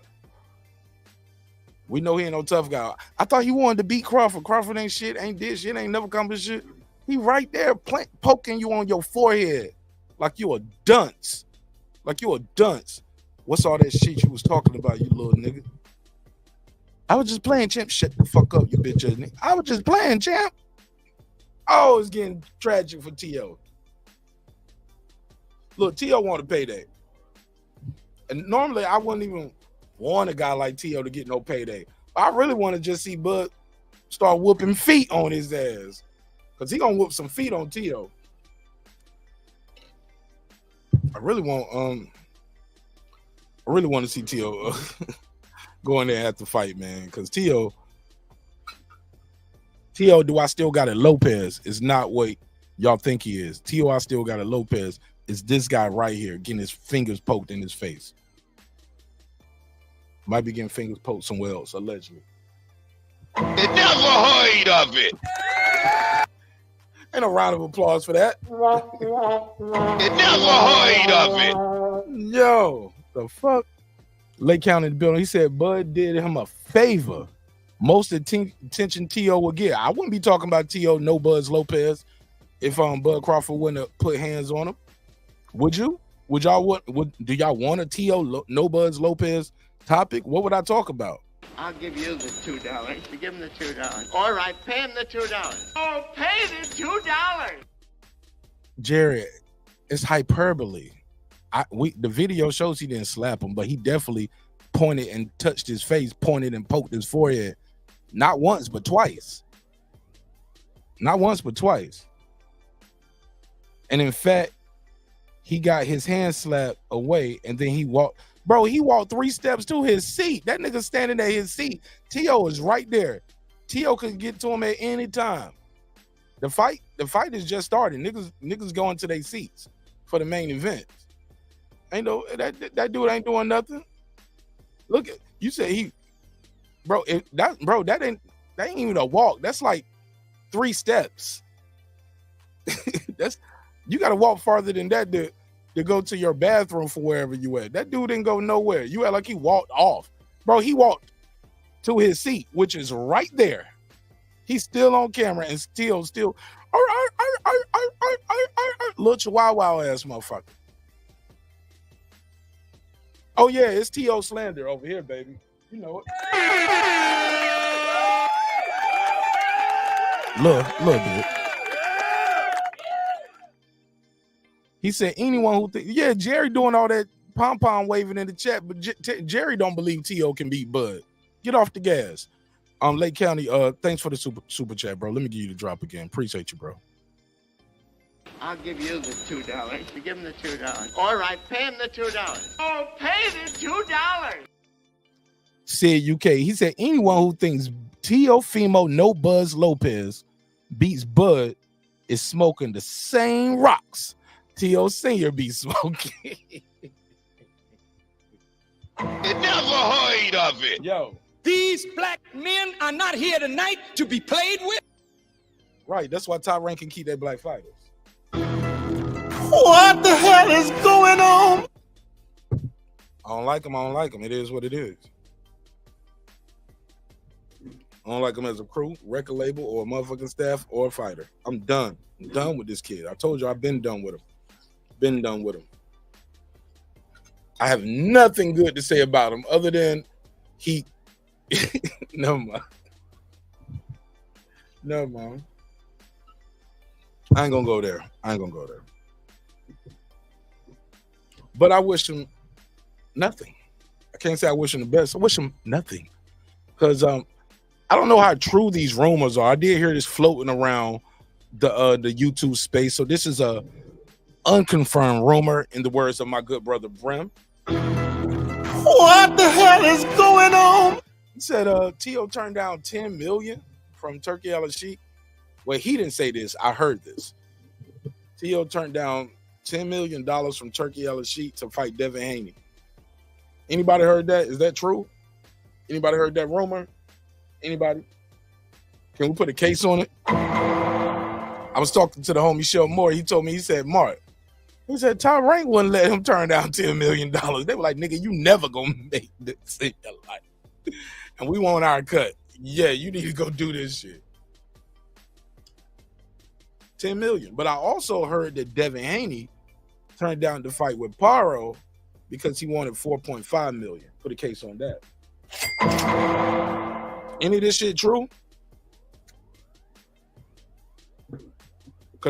Both people who told me both of these things have been known to give me some rumors.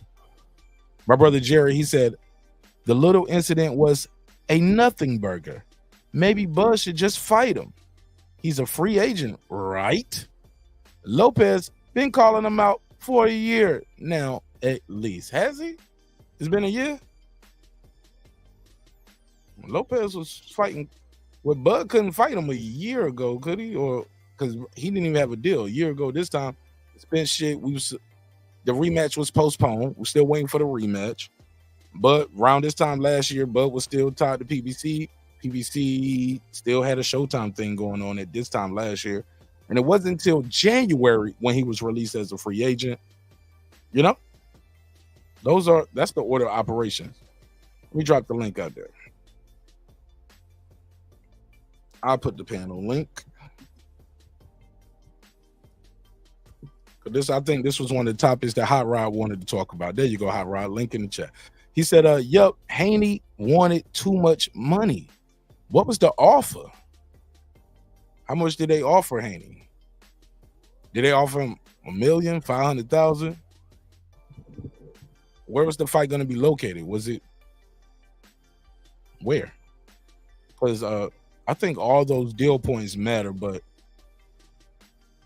also, what did Haney get for Ryan Garcia? Because for what he's saying, what Ryan is saying, they both keep hearing people saying Oscar ain't giving people they bread. He said Ness said $4 million. I ain't ask you what Ness said. Ness wasn't in the boardroom. I'm asking you, where did he get that from? Did he say where he got it from? No disrespect, but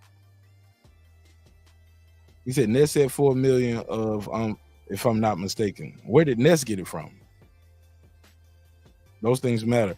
Jerry said, I heard $4 million Haney turned down. From who? Doesn't that matter? Shit, I can tell you something right now. And I heard it somewhere, right? You can tell me you heard something. Like, is it on camera? Like, or is Eddie, did Eddie say it? Let me see. Haney. Let me look this up. Where y'all getting this info from? What was the offer too? Was the offer 4 and he said 4.5? Because if that's the case, we're not too far off. We should be able to make that deal. Find a way to make that deal. Those things matter, right? But then again, maybe not, because Eddie has been, as of the last couple of months, people have been saying they were $500,000 off from a deal. Didn't happen. You hear Barrios turning down a deal. You hear, of course, we all know about what happened with Norman turning down a deal. Stani Jonas turning down a deal. Then he lost the purse bid to for his new prize gym over there, Boots Ennis. So Eddie has been known to, as in recent months, not bend and break on whatever his deal point is. You know what I'm saying? This is what we got to pay for XYZ, and we're not bending on it. So what was the offer? So I heard $4 million. Haney turned down. What was? So did he turn down $4 million? I heard he wanted 4.5 million. Is that what it is? So he turned down he turned down 4 because he wanted 4.5. Like, I'm trying to get some more information. Sid said Jerry likes to give fighters the benefit of the doubt, but he's overlooking the fact Teofimo Lopez loves calling people out and then fighting nobodies. When he got the belts, he ducked Haney proudly too. He did say that too. He said, I was never going to fight Haney, and everybody knows it. That's what he said. He said, I was going to drop the belts. It was all a plan for him. Well, if it was a plan for him, all you had to do was win to break that up. Let me do the super chat. Shout out to my boy Lake County in the drop. He said, Matias wanted more than that to fight Haney. 5 million. So Matias wanted 5 million to fight Haney. Damn. I'll give you the $2. You give him the $2. All right, pay him the $2. Oh, pay the $2. Yeah, see, when I hear all these things right here, I kind of, unless I have intricate knowledge of what's going on or inside information, I kind of just take it with a grain of salt. Like, I don't go into like, he said it and they said it and I mean it's true because I heard it here and that person. No, not me, bro. I respect everybody's opinion, but if I don't know the manager, agent, promoter, somebody in the camp, sparring partner, fighter, and y'all know how I give it up. 4 years strong, baby. We won't just talk about it. We get them on the show. You know what I'm saying?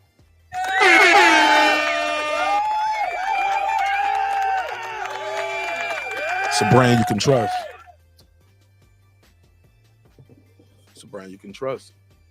And I mean that shit. So that's why we coined the phrase YouTube daddies over here. We coined the phrase YouTube daddies because people will pull up and say shit that they heard on another YouTube channel.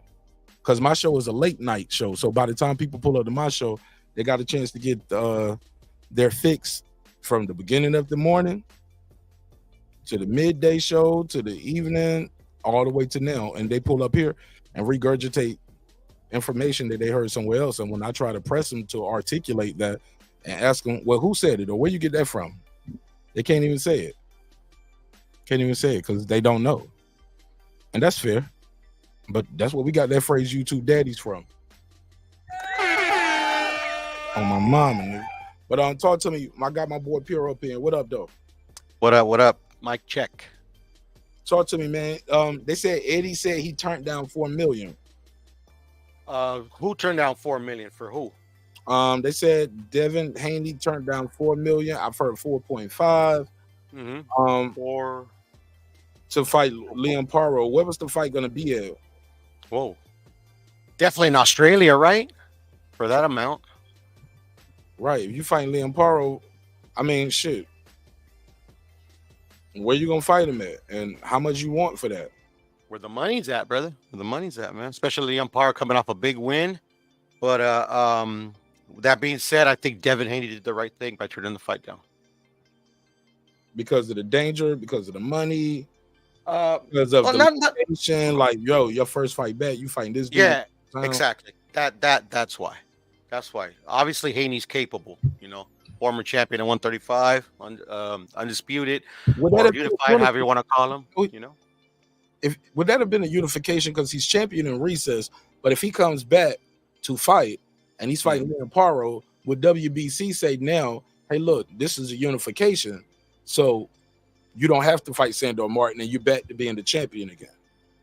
That's not how it works. Is this a loophole? I mean, is this a loophole? They can do what they want. That's not how it works, but they could do what they want, Mark. Yeah, he has to fight the guy that became the champion. That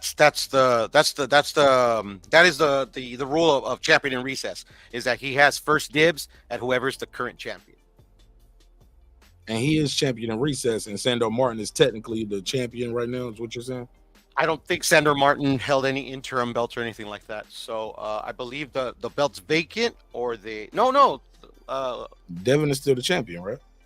No, because champion in recess, that means that it was vacated, so that they can't just give it to him. They can, like I said, the WBC will do whatever, you know, if they prove it.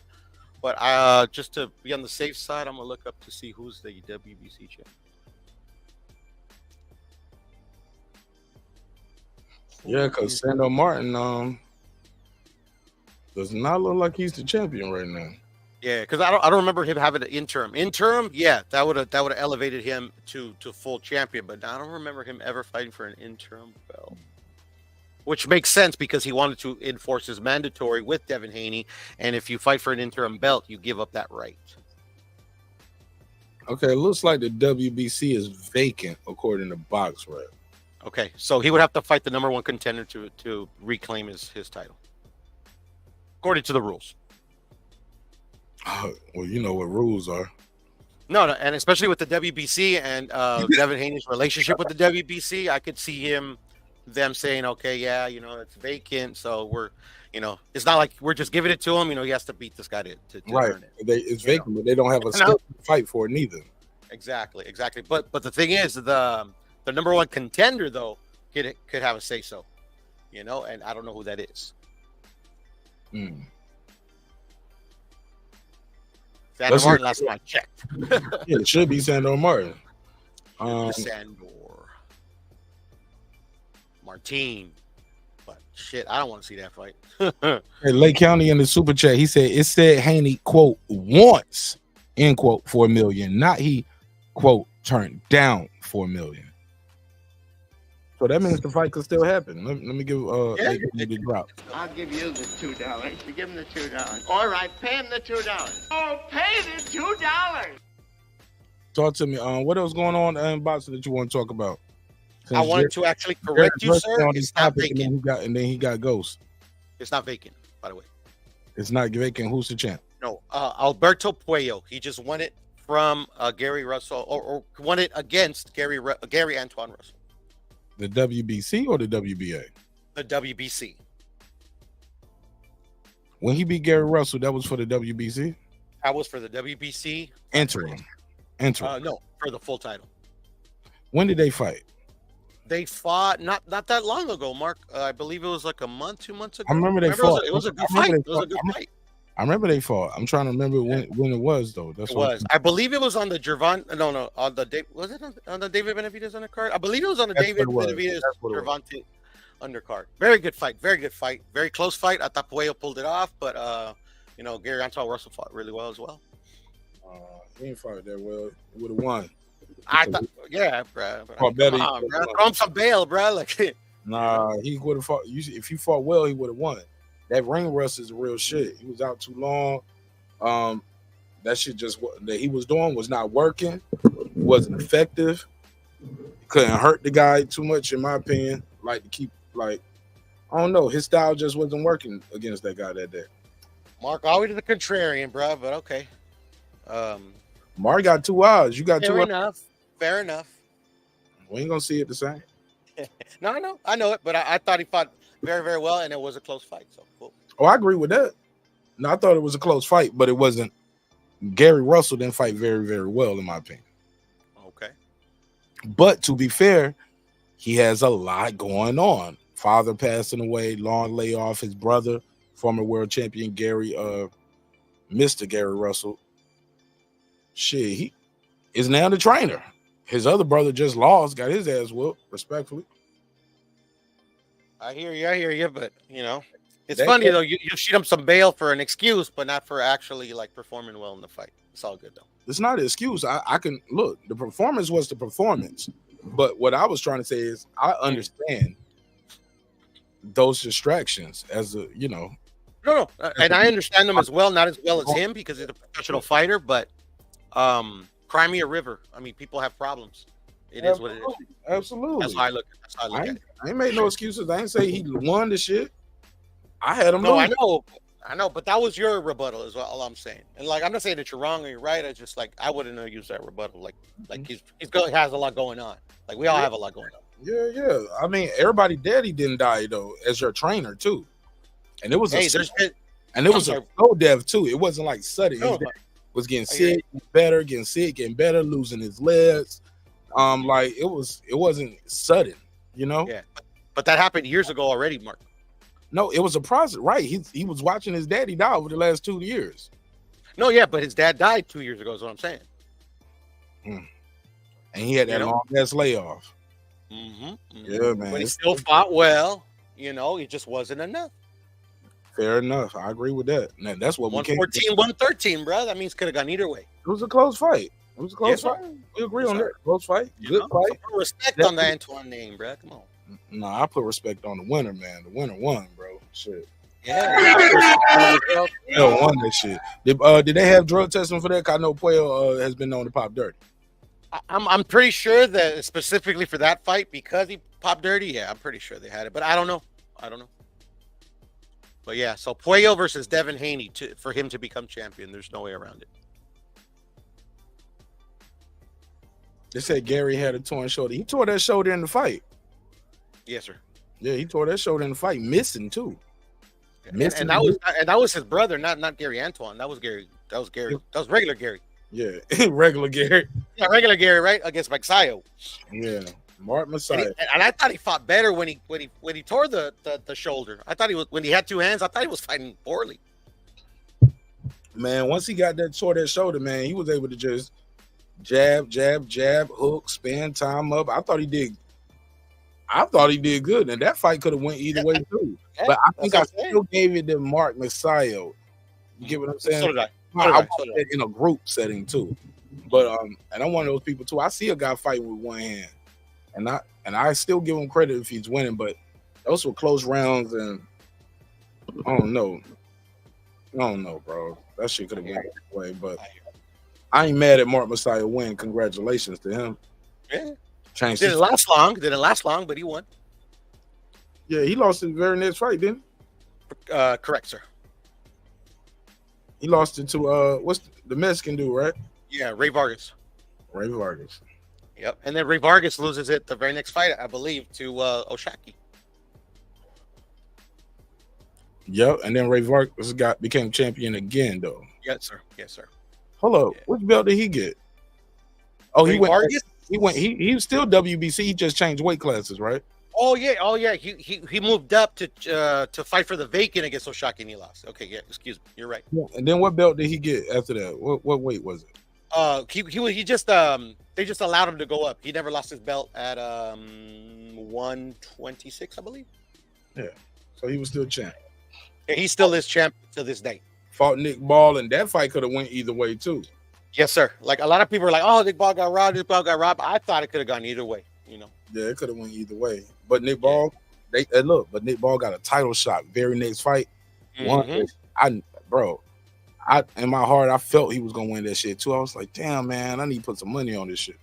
But He's I ain't dirty as fuck, Mark. I don't care what nobody says, bro. And he's overrated. Nick Ball? I think he's dirty, bro.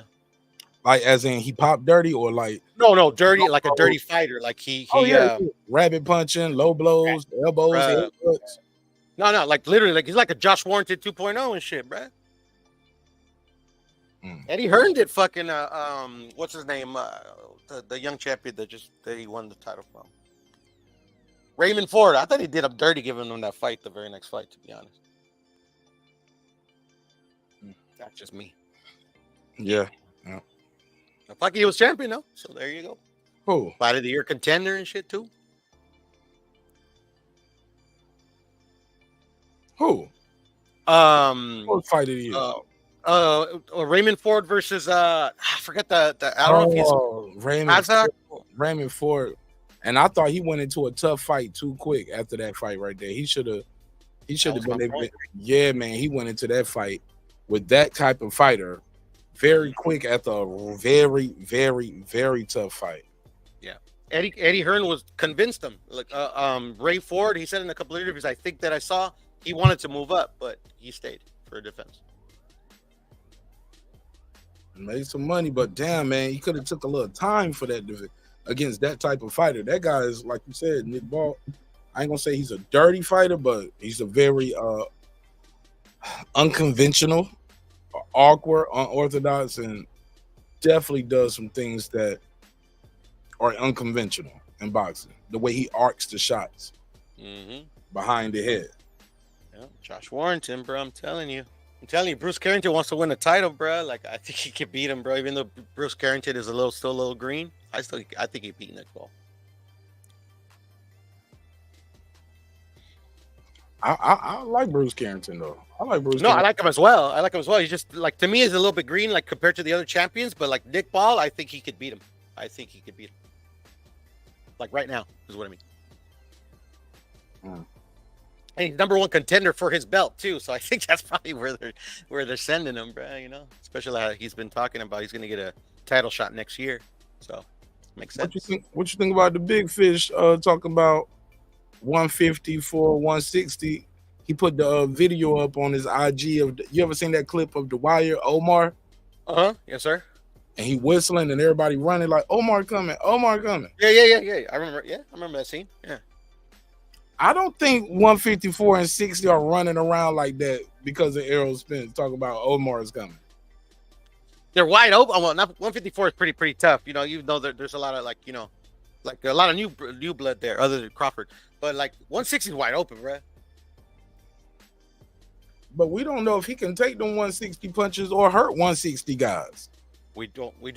That's the thing. But hey, man, it's different. Might as well try. Yes, sir. I might as well try. Errol Spence, is he gonna be? How you gonna deal with that height and reach? Yeah, I don't know. Look at Madrimov. I thought Crawford was gonna beat the ever-living shit out of Madrimov. Look what happened. Well, they both were very cautious, but I'm talking. But we didn't see Crawford get beat up neither. I did. No, I'm saying we've never seen Crawford get beat up. Like we saw Errol Spence. Okay. I got you. Okay. Like we never seen what happened to Crawford, and you know what getting beat up looks like. Yeah, no, for sure. Beat up in that fight. No, yeah. Crawford got beat up, bro. He got changed in that fight. Yeah. Got changed in a couple of fights, bro. Fucking Errol Spence had some really good fights. Oh yeah, he's great, man. I like Errol. Yeah, no, DJ's still one of my favorite fighters. You know, he just lost to the better man. No, hold on. How can he still be one of your favorite fighters unless, like, you talking about for everything up to July 29th last year? Because we ain't seen the fight since. So how can he still be? And we ain't seen him no more. Because I appreciate him, what he's done up until this point. Just like I appreciate Crawford, what he's done up to this point. Canelo, the real ones in the sport. That when these guys retire, bruh, we're going to see a bunch of Twitter warriors, bruh. What you mean?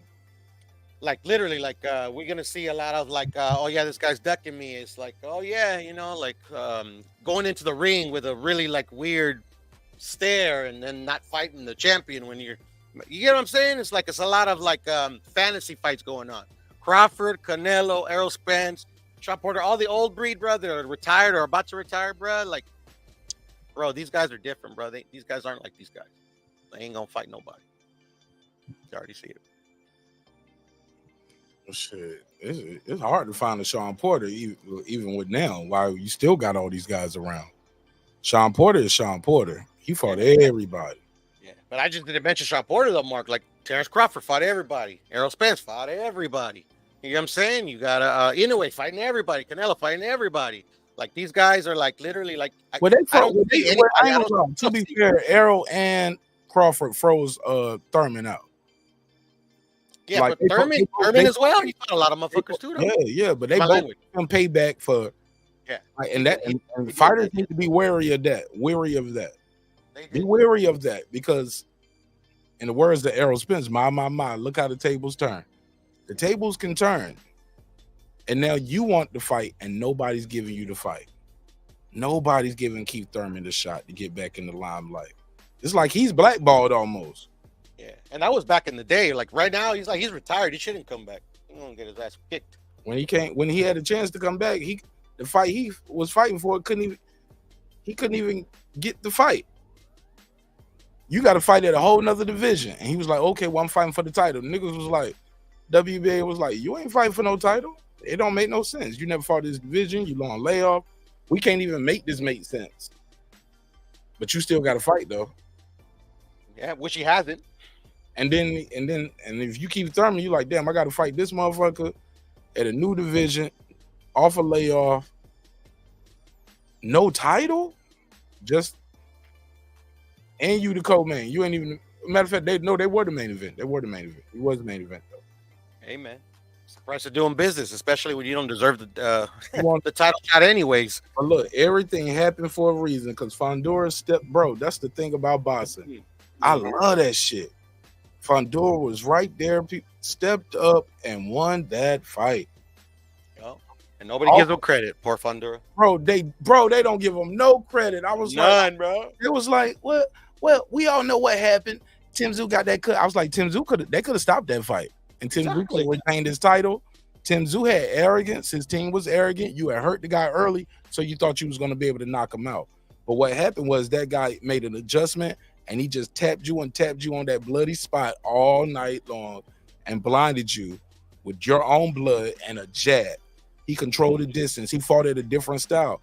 Like, normally Fundora would be the guy inside fighting. He would not give Tim Tszyu a chance, bro. He just popped him with that jab. You got to give him credit for that. Tim Tszyu couldn't avoid the jab. No. You got to give him credit for that, but nobody does, bro. And they couldn't stop the fight. Remember Junior, that guy that ended up stopping the fight because he got the headbutts? They stopped that fight, and he became champion next fight. Yep. Brian Norman was in a fight with a guy who threw an elbow at him. He was already cut from a headbutt, and they were still fighting. And he was like, nah, his corner was telling him to stop. It's going to be a no contest. You can hear it on camera. His corner telling him it'll be a no contest. That's what I meant by Junior. I meant by Norman. Okay, that's the guy. Yeah. Boca Chica. Boca Chica, yeah, I meant that fight, yeah. I didn't know he was a junior, though. My bad, but Boca Chica. No, not Boca Chica, but I called him Junior, not to say his whole name, but my bad. Brian Norman Jr. Oh, you was talking about Junior. Yes, sir. Not the other Junior. Okay. Yeah, I was talking about Brian Norman Jr. and the Boca Chica fight. Yeah, they stopped that fight, and like I said, he became a champion next fight. Yeah, and Boca Chica was the team that was like, yeah, they were the one that clear it, cut on camera. Tim Tszyu could have did that. Tim Tszyu, great first time in fight. Not his first time, second time, right? Fighting in America. Believe it's his third. No, yeah, third. He fought Terrell Gachet. He fought the guy that he knocked out real quick. The guy that Errol Spence knocked out a while back. I thought he fought him in Australia. I remember watching that on TV. Did he? No, you're right. So yeah, okay. I think it's twice. Yeah, Gachet and Fundora. Yeah, Fundora. Yeah, but this is his pay-per-view outbreak. Come on, bro. Your team got to be. It's like everything is lined up against you, bro. You don't. First of all, you don't fight a guy like Fundora on 1 week, 2 week notice type shit. Yeah. Like He's But you hard. can't turn down an opportunity either, though, Mark. Say that again. You can't turn down an opportunity too, because sometimes in boxing, you turn down an opportunity, you might never get it again. Never get it again. But you, Tim Tszyu, you got that belt. You gonna get another chance because you the champion. That's what you got to do. And you're the money too. You got a big backing. Man, how much money? Like, I mean, in Australia, he's Yeah. extremely popular, bro. I mean, like, yeah, he's very popular in Australia, but you a champion in Australia, so you're gonna have to bring all your mandatories over there. You can't unify in Australia, really. yeah, he can. I think he can too. I'd stand correct. Yeah. I agree. That's why he didn't bend the knee to Turkey, bro. What you mean? Go ahead, cook on that. Let me before you do that, let me chat. Hold on. You got it, brother. Lake County said Norman Camp start at the end of the month, right?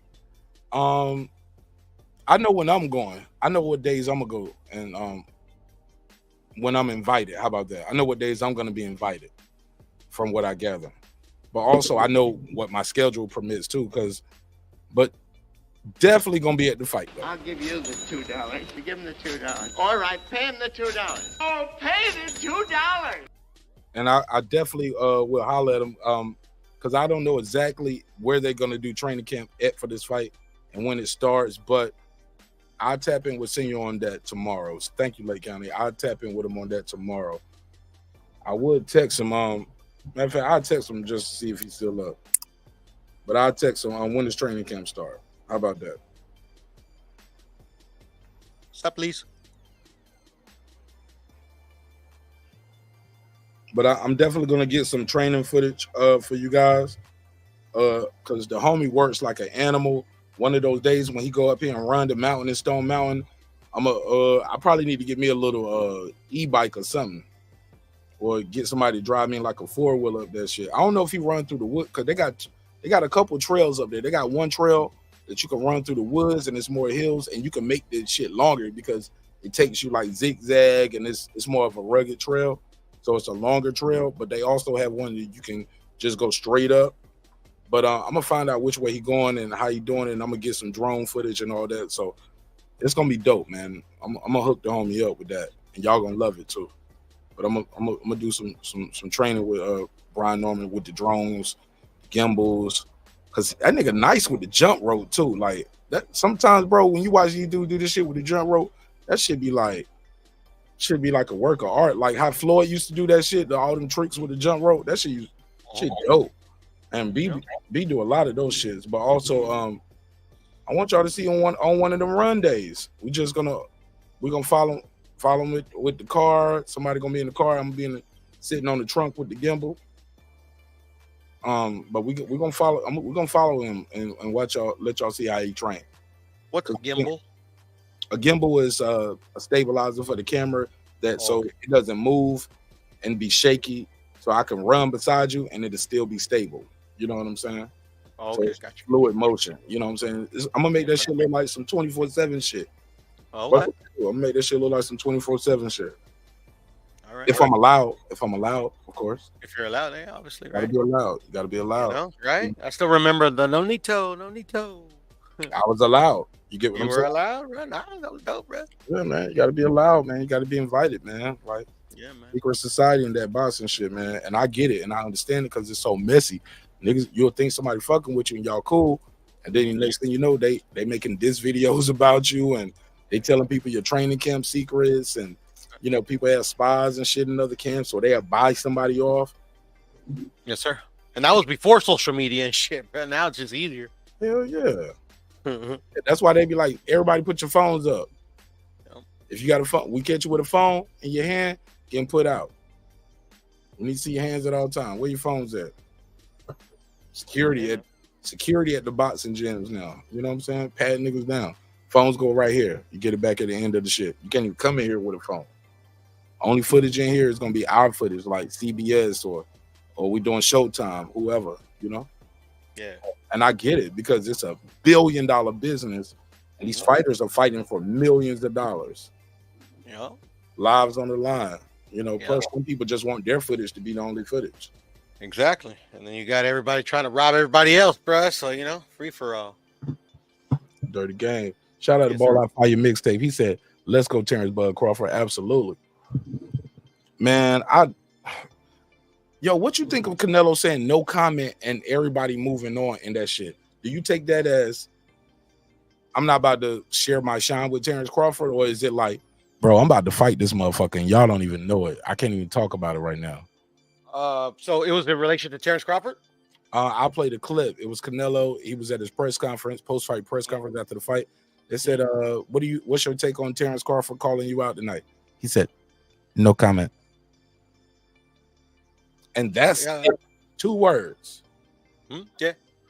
It's usually what he does when, kind of like, he's frustrated over the question because they've been asking him about him and, about him and another. But yeah, I think he meant what he meant. No comment, and if it happens, it happens. If it don't, it don't. He said, shout out to Lake County. We give him the drop. Where the drop at? There we go.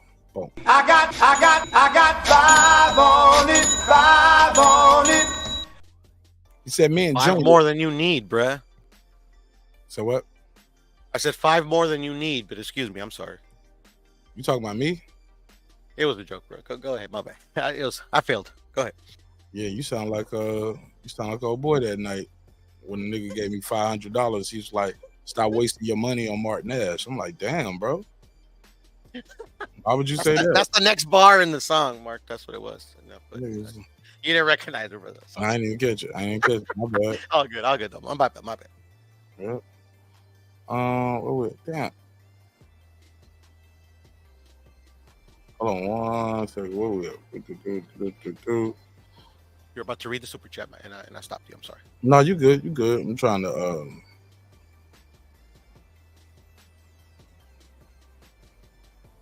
there we go. Trying to throw the homie on the screen. Oh, there we go. There we go. 26-0, 20 knockouts. You know what I'm saying? They ain't got no respect on a homie number 3 in the U.S. Okay, if you got Boots number 1, I get that. But who you got number 2? Come on, fam. In welter? Yeah, who you got? Let me see. So number 1. Shit, number 1 is hard to be honest at welter. Bro, come on. It's a toss-up. Like, he shout out to Boots, but Norman beat number 1, bro. And keep in mind, Santillon was undefeated coming off that Alexis Rocha stoppage. No, it was a very good win, but Stanionis got a very good win as well. Like, I would actually put Boots number 3, to be honest. Damn. Seriously, because he just happens to he hasn't had that signature win at welter yet. Yeah, he's a champion, and I'm doing air quotes. You can't see it, but at the end of the day, like you said, Brian Norman did beat Santillon, who beat Rocha, undefeated, knocked him out. And then you got what's his name? Even though he's like been inactive because of injuries or whatever, and then the Virgil fight falling through. Like, he's got a signature win in Butayev and a couple other fighters. I'm talking about Stanionis. Yeah. Yeah. So there you go. If you want to have them 1 and 2, yeah, I ain't mad at it. Well, I'm like, damn, all right, but I ain't mad at it. Number 3 in the whole. Hey, look, it's 392 welterweights in America. It's 22. So when people say he's not elite, that's why I always ask fighters. I was like, well, not fighters. I asked fans when they were like, he's not elite. I said, describe elite. He's top 5 in the world at what he do. Top 3 in the country at what he do. What do you describe as elite? You know what I'm saying? None of them, to be honest. I'm just gonna be honest. Yeah, but bro, that you gotta say he is an elite welterweight. Boots is all these, bro. You ain't he's number 5 in the world at what he do. Out of 2,370 motherfuckers, bro. He hasn't fought. How many of those 300 or whatever has he fought? I can't fight all of them. I will never be able to fight all of them. Terence Crawford fought all of them. Terence Crawford didn't fight 392 motherfuckers. No, but you know what I mean, like relative to their careers is what I'm saying. He just got here. He's 23 years old. But that's what I'm saying. I can't put him elite. I can't put Boots elite. I can't put Stanionis elite. Once they start fighting each other and somebody wins, somebody loses, you don't start seeing who the cream of the crop is. Bro. How about this? It's a reason why he got the title shot and not number 390. I can tell you why he got the title shot. I can tell you. You have a shadow of a doubt. Go for it. Let's cook. Let's speak on it. Opportunity. That's it. No more, no less. Okay. He got the opportunity to fight for the title, and he won it. Opportunity, bro. At the end of the day, don't matter. Like if And you're he this did guy, what? the guy, And the he other did guy. what? And he did you gotta what? get the opportunity. I'm sorry. And he won it, right? Yeah. But I'm just Was saying, it- like, was it literally, robbery? like, Was it a because close the fight? reason he got that fight is because somebody gave him the opportunity. But you get that opportunity because you in position. You don't get that opportunity when you number 391. Yeah, but the rankings are so manipulated, bruh. At the end We of the can't- day, we bruh, can't like, even literally, bruh. But why didn't? Okay, well, why Keith Thurman didn't get the title shot against Tim Tszyu? He did get it. He did get it, No, but he it got wasn't- injured. No, it was not going to be for the title. Remember that? Because We spoke- obviously, whoever's like because the WBA managing him ain't got because that pull. The WBA said we can't even make this make sense. You never fought at this division. You're not a 154 pounder. You're not ranked, and you've been out, and you lost your last fight. Like, well, no, he had actually won the fight against Barrios, but it's no way to make that make sense. So what you're saying is not exactly true. Because Puro, I can't put you in a ring and give you a title shot tomorrow just because I know Bob Arum. But that's because that's you. if No, if Puro, I'm Eddie Hearn, you gotta be I'll ranked. get you a title fight tomorrow. Okay, tell that to Conor Ben. But Conor Ben's still trying to get one. Yeah, but that's the thing. You Then can you name a whole can bunch of people that make need no the title. argument that is he really trying to get one? Okay, then that's a whole nother conversation. Boom. Gotta put a case on that one. He got Berlanga the title shot, right? Oh, absolutely.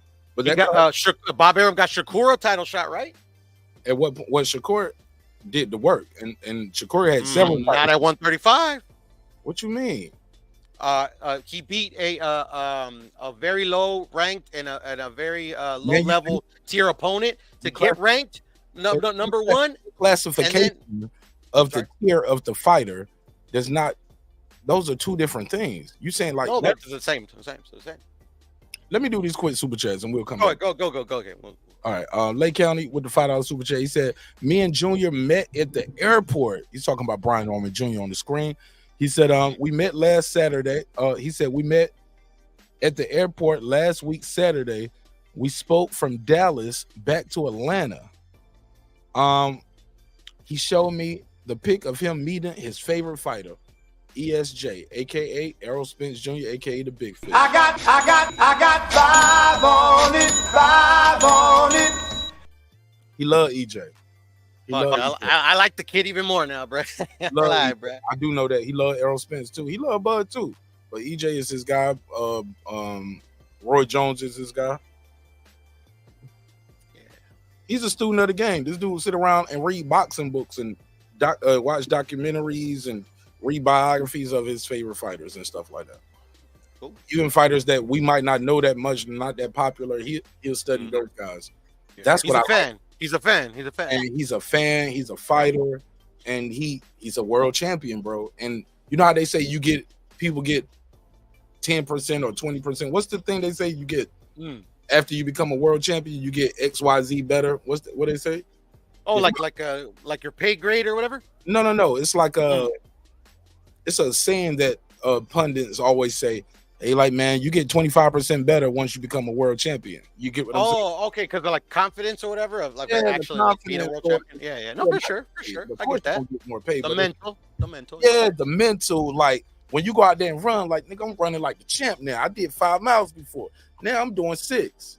You get what I'm saying? Well, I'm doing I feel you. I 8 feel you. now, like, I was doing No, that's 8. a real thing. That's a real thing. At least I believe in it. Yeah. Yeah, man, you own that shit. You own it. You get what I'm saying? No, I get 100%. 100%. Intangibles, as they call them. Right. Stephen X, he said the Diddy charges are RICO and S trafficking. Thank you, Stephen X. Saw that, bro. I saw that. I couldn't get the charges when I was on that topic. I'll cover that tomorrow, Stephen X. But thank you though. Definitely gonna pin that so I can remember that tomorrow. And Mark, off topic. I'm sorry. Go ahead, bro. He said same thing they charge R. Kelly with. Lake County, he said opportunity. Laughing my ass off. No ish, Puro. Is that your reply? Lake County, you know I got it. You know I be flaming these niggas every night, man. Respect. I'll give you the $2. You give him the $2. All right, pay him the $2. Oh, pay the $2. Lake County back in the super chat. He said, Puro, that was a bad answer.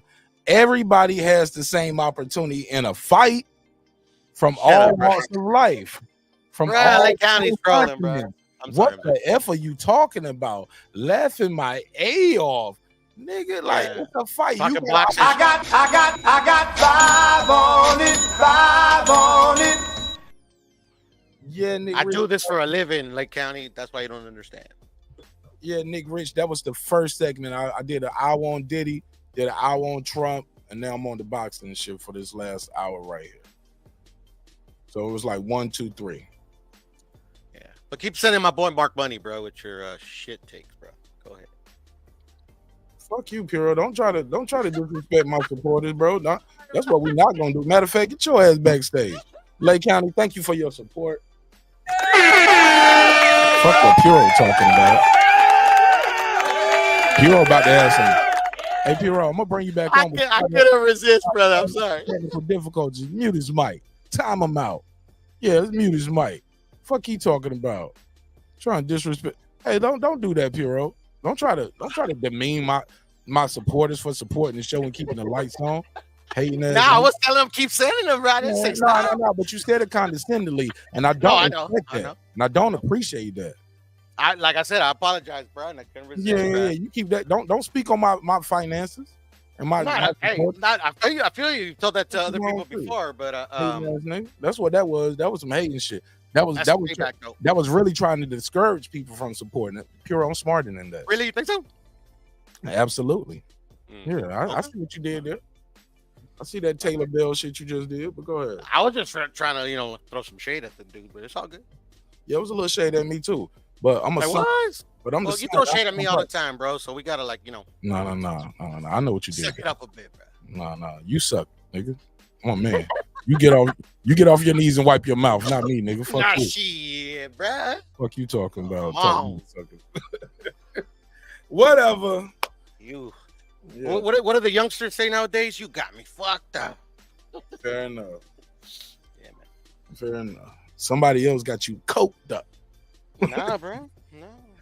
T.O. Senior on the fucking panel tonight. But anyway, Puro, what's T.O. Senior? I kid. Nah, it's all good. Bro. I wish I had some coke. Fuck it. Man. You what? I just had a tooth extracted, so I don't got work for the next couple of days. I wish I could snort something. I don't really wish I had it because I got to set a good example to my daughter and stuff, and I don't do that really no more. But you know what I mean. It was just joking. No. Somebody said, Mark, did the FBI call you last night? Nah, but they're gonna watch the monitor the show for a while. But no, the FBI did not call me back after last night. Puro, did you see when I called the guy's phone number that shot at Trump? Yeah, nah, bro, I did it. I missed the last night show, brother. I need to make that a short, bro. I called the number. The number was up on his IG, on his Twitter. I was like, should I call this number? And I jokingly said, what if I call this number? He said, hi, it's Ryan.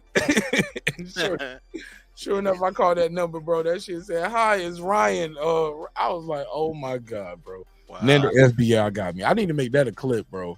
No, definitely, bro. That's some good content right there, brother. Yeah. I was like, yo. I didn't think it would be his real number. I thought it was like a number to his office or he was trying to recruit people. Bro, it was his real number. Oh, wow. And he's talking about, Ryan out of Hawaii and recruiting troops. And I was like, what? Nigga. Wow, bro. I missed a good one. Bro, hit me on my WhatsApp, my Facebook. I was like, bro. I'm shocked that the FBI still got this phone on, and this ring. Right? The power didn't off on this motherfucker. They was like, nah, we gonna see who called this nigga. Right? We gonna see who's trying to who's the next one and shit, bro. Cell 6 to cell 5. Pick up, please. I'm calling you on the Boost Mobile. Right? Yo.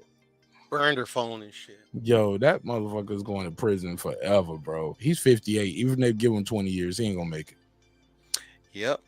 But revolving door, as they say sometimes, overcrowding. I'll probably let him out tomorrow. Nah, not him. Not him. Nah, you don't think so? No, bro. This nigga going to prison, bro. First of all, they got him dead to rights. He's a felon with the weapon. Oh yeah, that's the true. weapon that you had an obliterated serial number. That's it. Those are the 2 charges, and that's enough to give him 20 years alone. That's enough to give him 20 years alone. And they were just trying to stack it up, saying you pointed a weapon at a federal agent, but they can't get him for assassination attempt because he never fired a shot. He never. Donald Trump was nowhere even near that hole. Let's say they had hole 5 and hole 6, this, that, and the third. When the Secret Service goes to the hole prior, that's when they saw some ruffling in the bushes, and they was like, "Oh, they on their way. Let me get my GoPro ready." They said, hey, they said, "What the fuck is that over there with a GoPro? Section 6? Do you see something over there?" Hey, yeah, it's something over there. Look, the nigga got a camera. Okay, keep an eye on him. That nigga got in position. They was like, "Man, this nigga got a gun. Get him." Right? Took off running. Got in his Nissan, and somebody see him getting in the Nissan. First of all, how does he make it back to the car? Right? I guess he dead, right? Bad that shots, nigga I guess. thought he was good. I'm like 400 feet away. I'm good. They cannot even see me. They looking at you all day, bro. He sat there for 12 hours. They got his ass. You stupid. Man, y'all better stop trying to get these presidents and politicians. Just go vote, man, if you don't like what's going on, or stay at home and call me and cuss me out on YouTube. Exactly. No political violence, bro. I'm against it. Bro, don't pull up with the violence, bro. It ain't gonna work. He's lucky to be alive, bro. Do you know that? Yeah. Most would-be assassins don't live to even go to jail. And if he's healthy, he could probably get out in 20 years. You know the nigga that killed Bobby Kennedy out, right? I didn't know he was out, but I remember talking with you about that situation. I'm not sure. Out, like motherfuckers be getting out of jail. I'm like, damn, you tried to kill somebody out? I think the dude that killed Ronald Reagan, shot Ronald Reagan, and ended up getting out. Like people be living, man, and get out to tell their stories. Yeah. The guy that shot at the Pope, he forgave him. Yeah. Remember that back in the day? Yeah. Better than me. You shoot at me. I don't. Yeah, right. I will not forgive. I will not forget. And God knows my heart. Bruh. Like, right? Well, I guess that's why he was the Pope, right? You know, shit. But shit, that's all I got, Pure. I want to land this plane because I want people to enjoy the replay. I don't want to make the show too long, but I really enjoyed this episode, man. This was fun. This was a lot of fun. Hold on. I just wanted to tell you too before you let me go that originally with what you asked me, I thought Devin Haney made the right choice about turning down that fight. Yeah, what you think about Teo turning down $10 million though to fight him though? Did he do a good job? Teo turned down $10 million to fight who? Allegedly, obviously. Yeah. Turned down $10 million to fight Haney in Saudi Arabia. Really? You didn't? Yeah, that was dumb. That was boneheaded, bro. But like he turned down a bunch of money to fight Ryan, bro. Like, so I don't know what's up with him. All talk, no walk, Lopez. That's what we're gonna start calling him. All talk, Teo, because I mean he's fighting guys like Claggett and shit like that, bro. Like.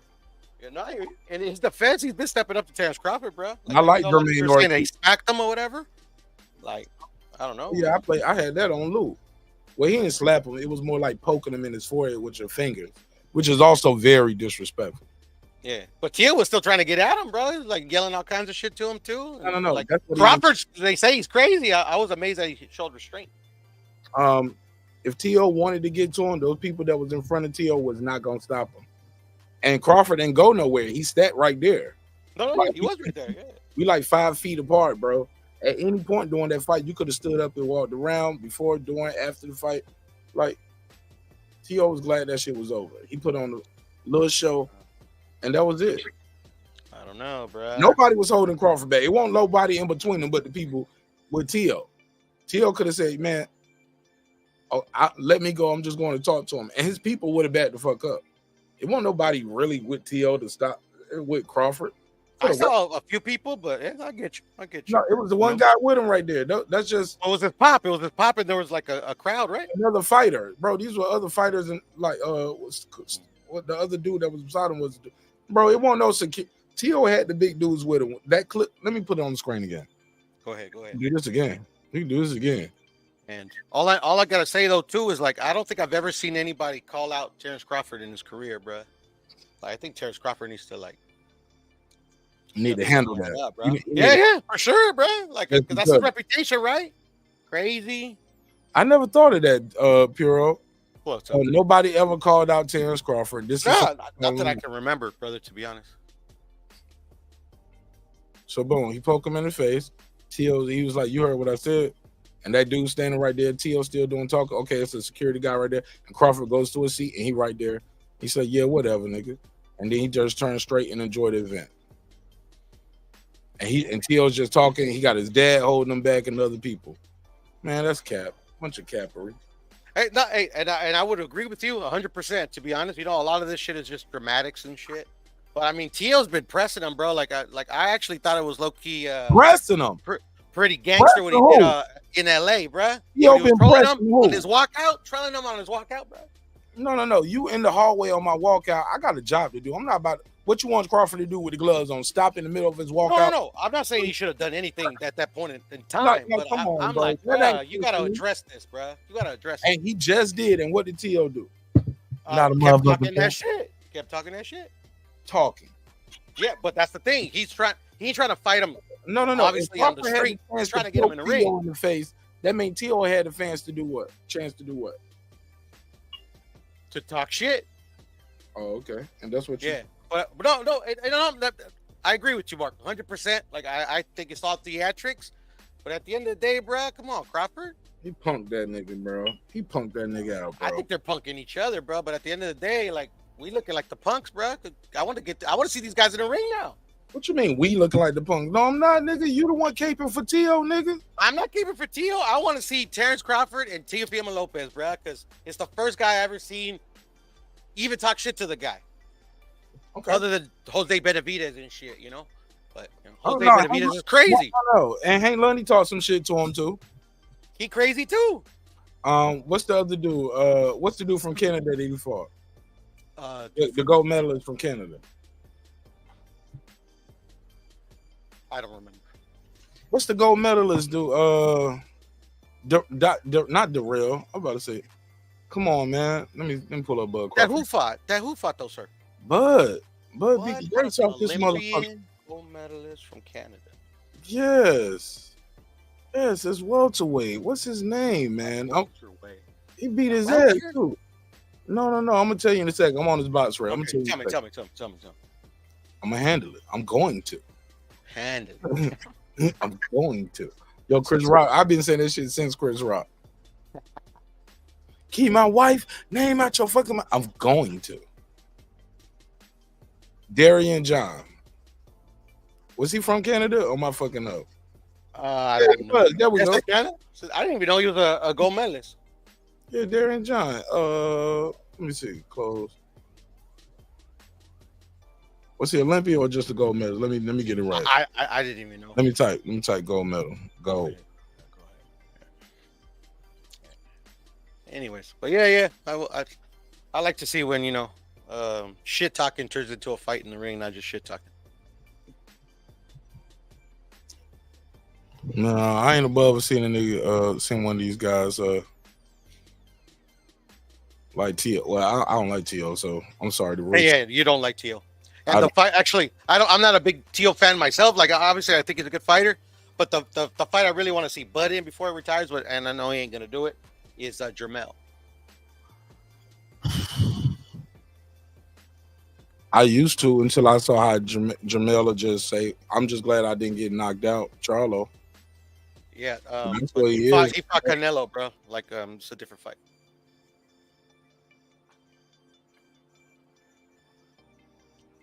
You know.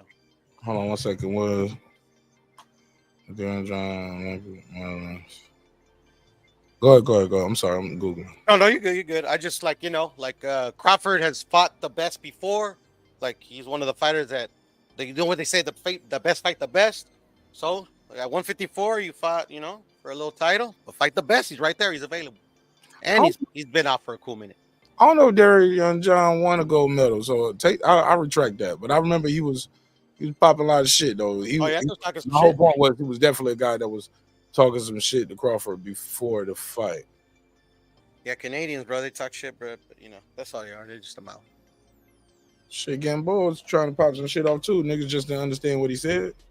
Yeah, that was a good fight though. That was one of really good fight. That's a People forget both undefeated. Exact same records, same fights, same amount of knockouts, no losses. They were exactly matched, bro. 26-0, 15 knockouts. Excellent fight, bro. That's the only time I see Bud Crawford on that stanky leg, bruh. But who won though? Crazy thing, you know, he invented that term. Nobody said that in boxing. Oh, yeah? I didn't know that. That's crazy. Yeah, nobody was calling it the stanky leg. He said it in that thing with him and Spence when they met face to face, and he was like, he said, then what happened after that? He said, yeah. Then he said, I'm gonna make you do the stanky leg. And he told that to Spence, and he did like that. He said, I'm gonna make you do the stanky leg. Okay. Yeah, nobody was talking about making a nigga do the stanky leg at that time. On my mama, I could have sworn I heard Caleb Plant tell that to Canelo, but you know, that's just me. That's after Bud and Spence met, though. That's way later. Nah. Oh, that okay. I got you. Never mind. That was way later. Okay. Nobody was saying it. That's when they were talking shit with Bob was there, right? Okay. Right. Almost like with Devin Haney. Nobody called nobody an email chimp to Devin Haney. Pillow fist. We wasn't calling people pillow fisted until Floyd Mayweather and Conor McGregor. Like, you got to, bro, I be remembering them insults, bro. I invented the email champ, by the way. I'm giving credit for that. I invented email champ, by the way. I invented you that. Did? But take credit. Because I don't remember anybody else saying it. And I definitely and like literally, like Bill Haney used to come to the homies channel all the time. I'm pretty sure they heard me say it multiple times. But it's not a new concept. You know, it just used to be called a paper champion. Felix Diaz, that's who it was. Shout out to Dixon 918. Felix Diaz, he did win the gold medal, right? Okay. I have no idea. Yeah, niggas used to talk shit to Crawford. That's my whole point. You was talking about you never heard nobody talk shit to Crawford or call him out and talk shit. Yes, but during a promotion though, yes, they did. During a promotion is what I'm saying. Hank Lundy talked about his mama and his girl, his sister, all of them. Call him. Just when he saw him on the street, just a random. So what? During the promotion, bro, he said shit like that in the press conference. Yeah, that's what I mean. That's what I mean. Other than the press conference where they're trying to build it up, you know, whatever, trying to talk a little bit of shit. No, I'm talking about like talking shit to try to pick a fight. Oh, okay. Last one that ever accomplished that, in my opinion, is Erislandy Lara. You talk about the niggas going Clubber Lane with the flow and shit. Yeah, exactly. Like they used to, bro. Like I remember my buddy used to say they need to go back to like literally like I think he brought up the David Benavidez and Canelo. Like David Benavidez used to go to his next press conference and literally start chucking a chair at him. Like literally go what's his name? What do we call him? Del Boy over there in England, or Mike Tyson. You really want to fight? Pick a fight, bro.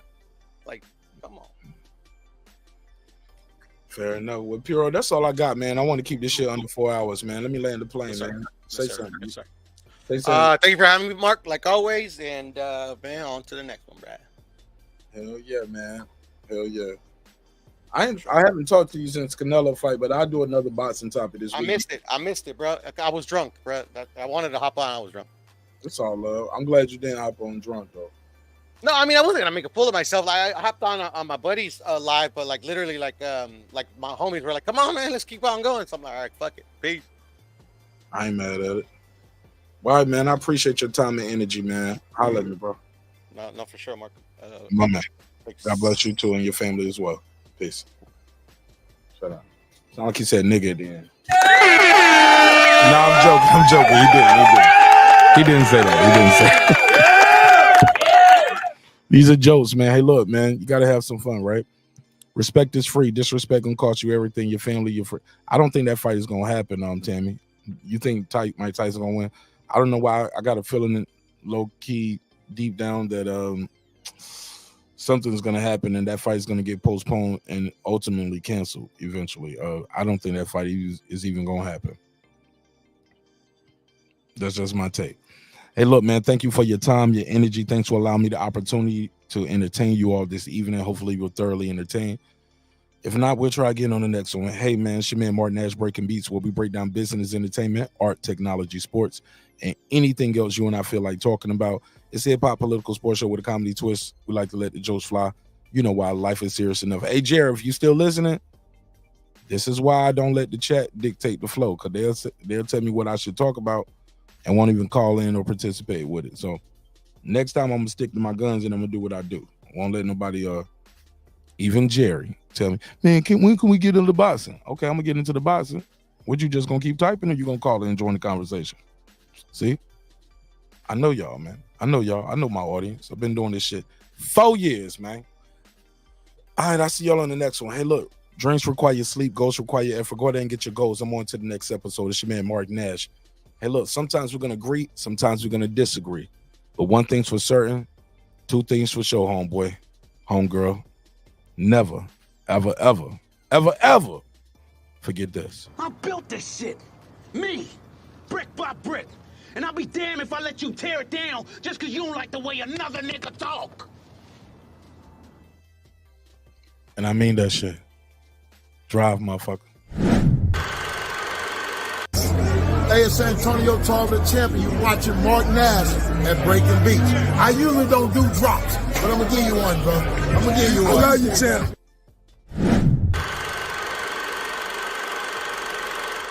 This that squad sound. This is me,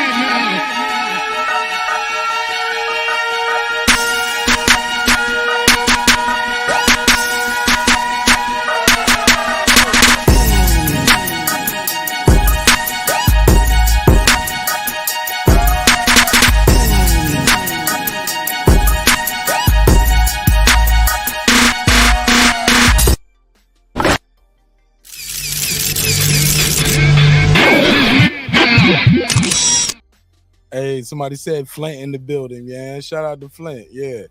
Shout out to the GWOAT. Got a chance to meet the GWOAT when she was in Atlanta. She signed some memorabilia for me. Got an autographed t-shirt, got some pictures and all of that stuff, man. Got an interview. Asked a lot of questions to her. She was super dope. Chopped it up with her after everything was done. Chopped it up with, a lot of people from her team. Got an interview with her coach. Check that out. It's on the channel. She man Martin Nash, Breaking Beats. I'll see you on the next one. Peace.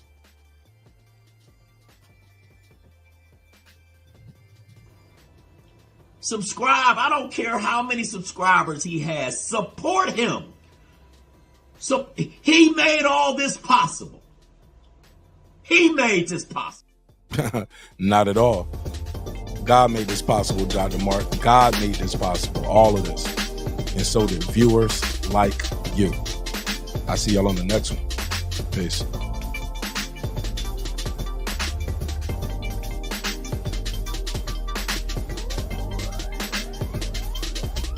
If you think I'm here to play around with y'all, God damn it, I'm not.